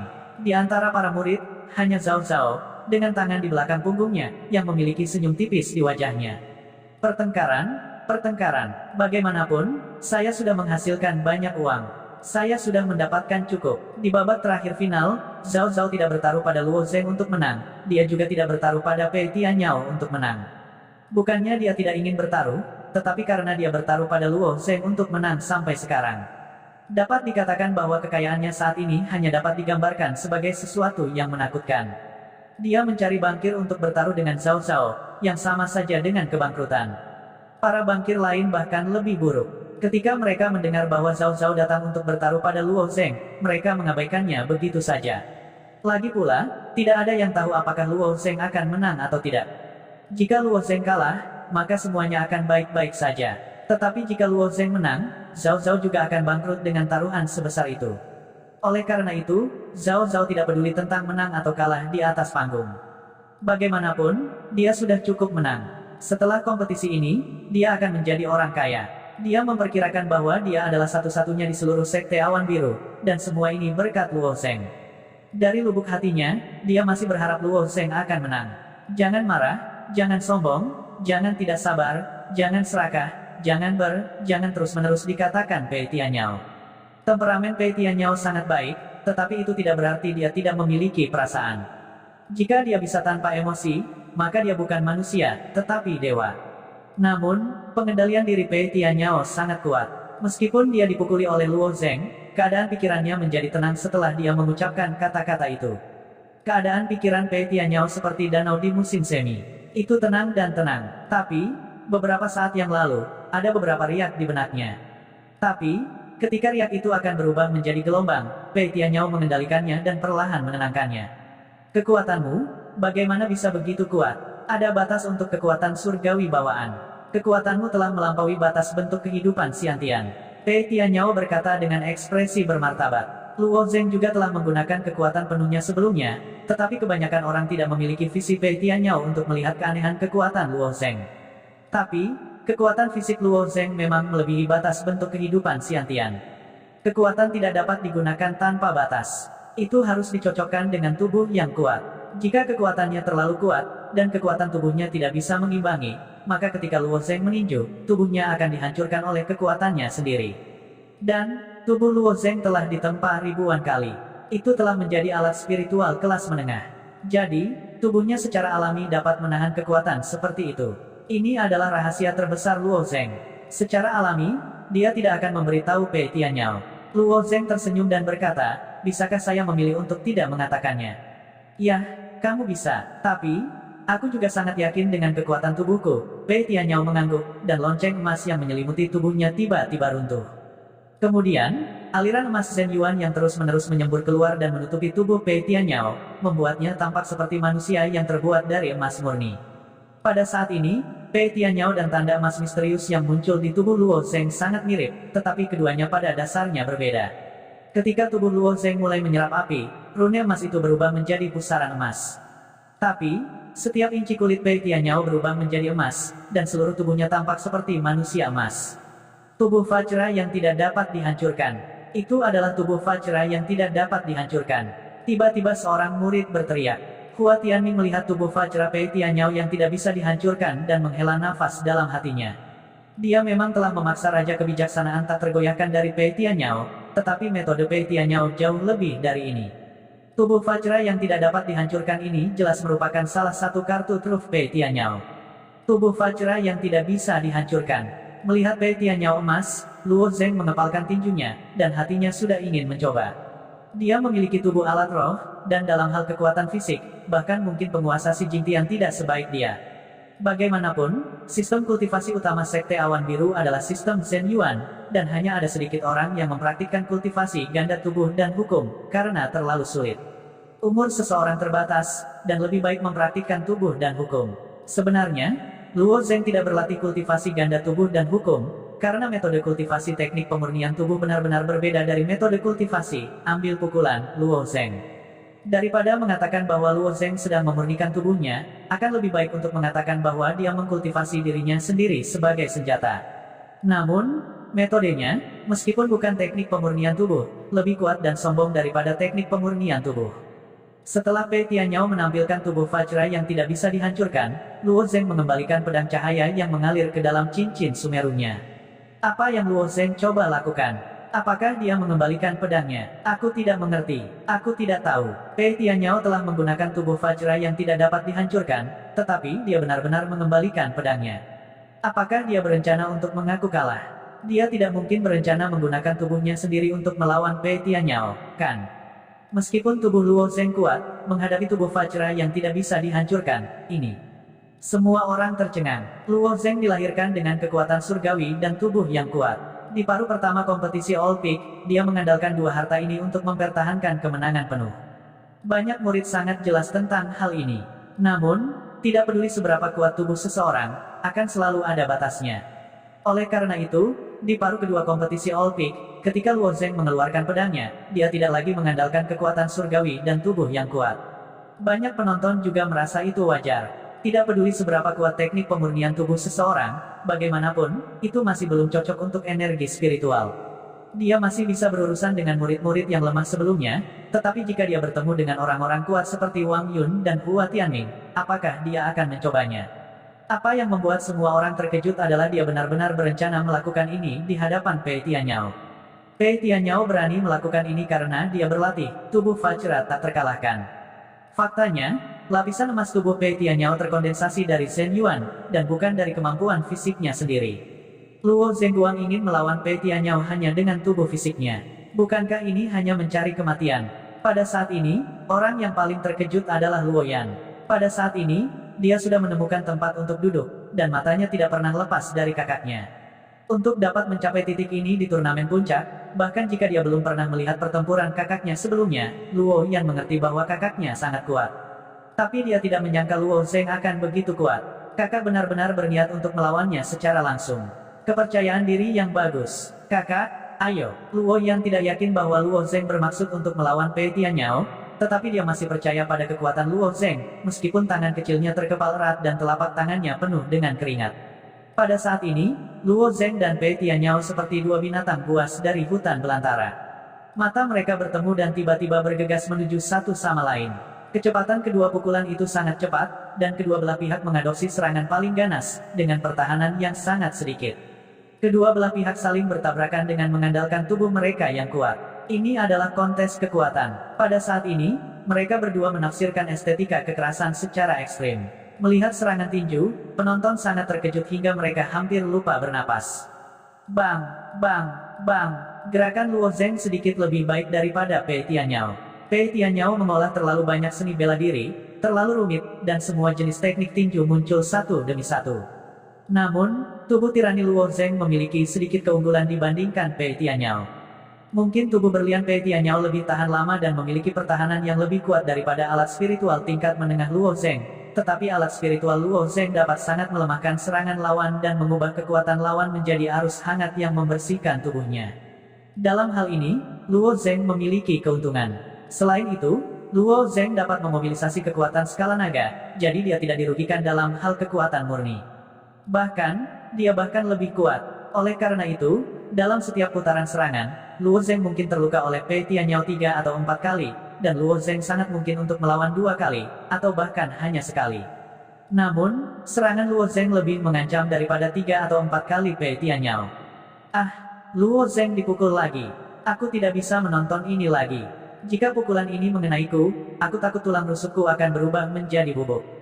Hanya bedak. Lelucon apa? Menurutmu kekuatan Pei Tianyao tidak kuat? Jika pukulan ini mendarat di tubuhmu, itu mungkin akan menembus dadamu.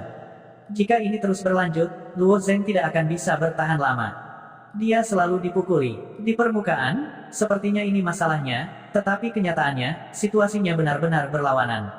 Pei Tianyao sangat percaya diri dengan tubuh Fajra tak terkalahkan. Faktanya, ketika dia menggunakan tubuh Fajra tak terkalahkan, dia mempertimbangkan untuk bertahan melawan pedang panjang cahaya yang mengalir dari Luo Zeng. Dia merasa bahwa Flowing Light Longsword adalah ancaman nyata baginya. Pada akhirnya, Luo Zeng langsung menyingkirkan pedangnya. Dalam hal ini, Pei Tianyao tidak akan mengatakan apa-apa. Bagaimanapun, ini adalah pilihan Luo Zeng sendiri. Namun, hasil pertempuran mengejutkannya, dan semakin dia bertarung, semakin dia terkejut. Pada saat ini, keadaan pikirannya tidak bisa lagi tetap tenang. Danau yang awalnya tenang telah memicu gelombang mengerikan. Anak ini sepertinya tidak takut berkelahi sama sekali. Pei Tianyao sangat jelas tentang kekuatannya sendiri. Meskipun dia tidak memiliki kekuatan surgawi bawaan, dengan bantuan Yuan sejati, tidak peduli seberapa kuat tubuhnya, dia tidak akan berani menghadapinya secara langsung. Apa tubuh pria Luo Zeng ini? Ini tidak bisa lagi digambarkan sebagai tubuh tirani.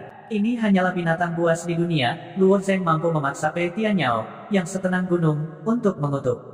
Jadi, Luo Zeng telah membuat rekor baru. Adegan di arena terlihat sangat aneh.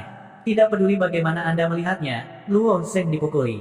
Dia dipukuli 3 atau 4 kali, tetapi Luo Zeng hanya memiliki 1 kesempatan untuk melawan.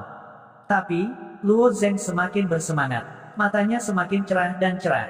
Di sisi lain, meskipun Pei Tianyao memukuli orang, wajahnya penuh dengan depresi dan kepahitan. Seolah-olah dia sedang menunggangi harimau. Arus hangat terus-menerus bersirkulasi di tubuh Luo Zeng. Luo Zeng tidak merasakan sakit apapun, sebaliknya, dia merasa nyaman. Jadi, bagaimana dia tidak bersemangat? Di mata orang luar, ini mendebarkan, tetapi bagi Pei Tianyao, huru-hara semacam ini berlangsung untuk sementara waktu. Akhirnya, cahaya keemasan di tubuh Pei Tianyao perlahan meredup, terutama di dada dan lengannya, yang sering diserang oleh Luo Zeng. Cahaya keemasan telah memudar, memperlihatkan warna normal dagingnya. Meskipun tubuh Vajra tak terkalahkan, dapat disebut sebagai tubuh tak terkalahkan, pada kenyataannya, ia bergantung pada lapisan cahaya keemasan di permukaan tubuh. Ketika lapisan cahaya keemasan itu menderita terlalu banyak pukulan, esensi sejati juga perlahan-lahan akan bubar. Oleh karena itu, tubuh Vajra tak terkalahkan, sebenarnya telah rusak. Sungguh, itu rusak. Itu dihancurkan oleh tubuh murni Luo Zeng. Aku salah. Luo Zeng bukan iblis, dia monster. Tidak, dia bukan monster. Dia adalah harta magis, harta ajaib dalam bentuk manusia. Apakah dia tidak takut dipukuli? Murid ini tidak percaya. Dia membandingkan Luo Zeng dengan harta magis dalam bentuk manusia, tetapi dia tidak tahu bahwa dia benar. Luo Zeng memang harta magis dalam bentuk manusia. Selain itu, dia adalah harta magis yang telah disempurnakan di sepanjang jalan.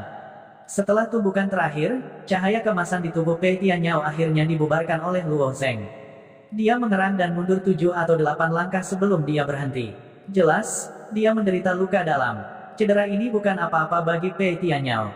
Kuncinya adalah dia kalah dalam kontes kekuatan fisik. Selain itu, dia benar-benar dikalahkan. Karena dia melihat Luo Zeng masih tersenyum, seolah-olah dia belum cukup dipukuli. Pada saat ini, Pei Tianyao memiliki sedikit ilusi. Dia merasa bahwa Luo Zeng sengaja menuntunnya untuk mengalahkannya. Namun, dia tidak mengatakannya dengan lantang. Lagi pula, tidak ada seorang pun di dunia ini yang akan menjadi psikopat yang bersedia dipukuli. Apakah dia seorang masokis? Namun, Pei Tianyao tidak tahu bahwa tebakannya benar. Luo Zeng benar-benar tidak bersenang-senang. Jika dia tidak takut bahwa fisik istimewanya yang luar biasa akan dilihat oleh orang lain, dia akan membiarkan Pei Tianyao mengalahkannya beberapa ratus kali.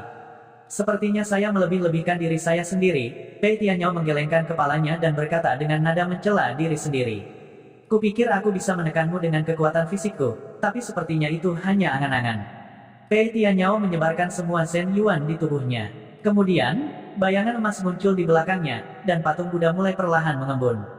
Raja kebijaksanaan yang tak tergoyahkan memiliki 2 bentuk. Yang pertama disebut Cakra Dharma. Ini memiliki ekspresi ganas dan marah. Sebelumnya, ketika Pei Tianyao berurusan dengan Hua Tianming, dia menggunakan Cakra Dharma.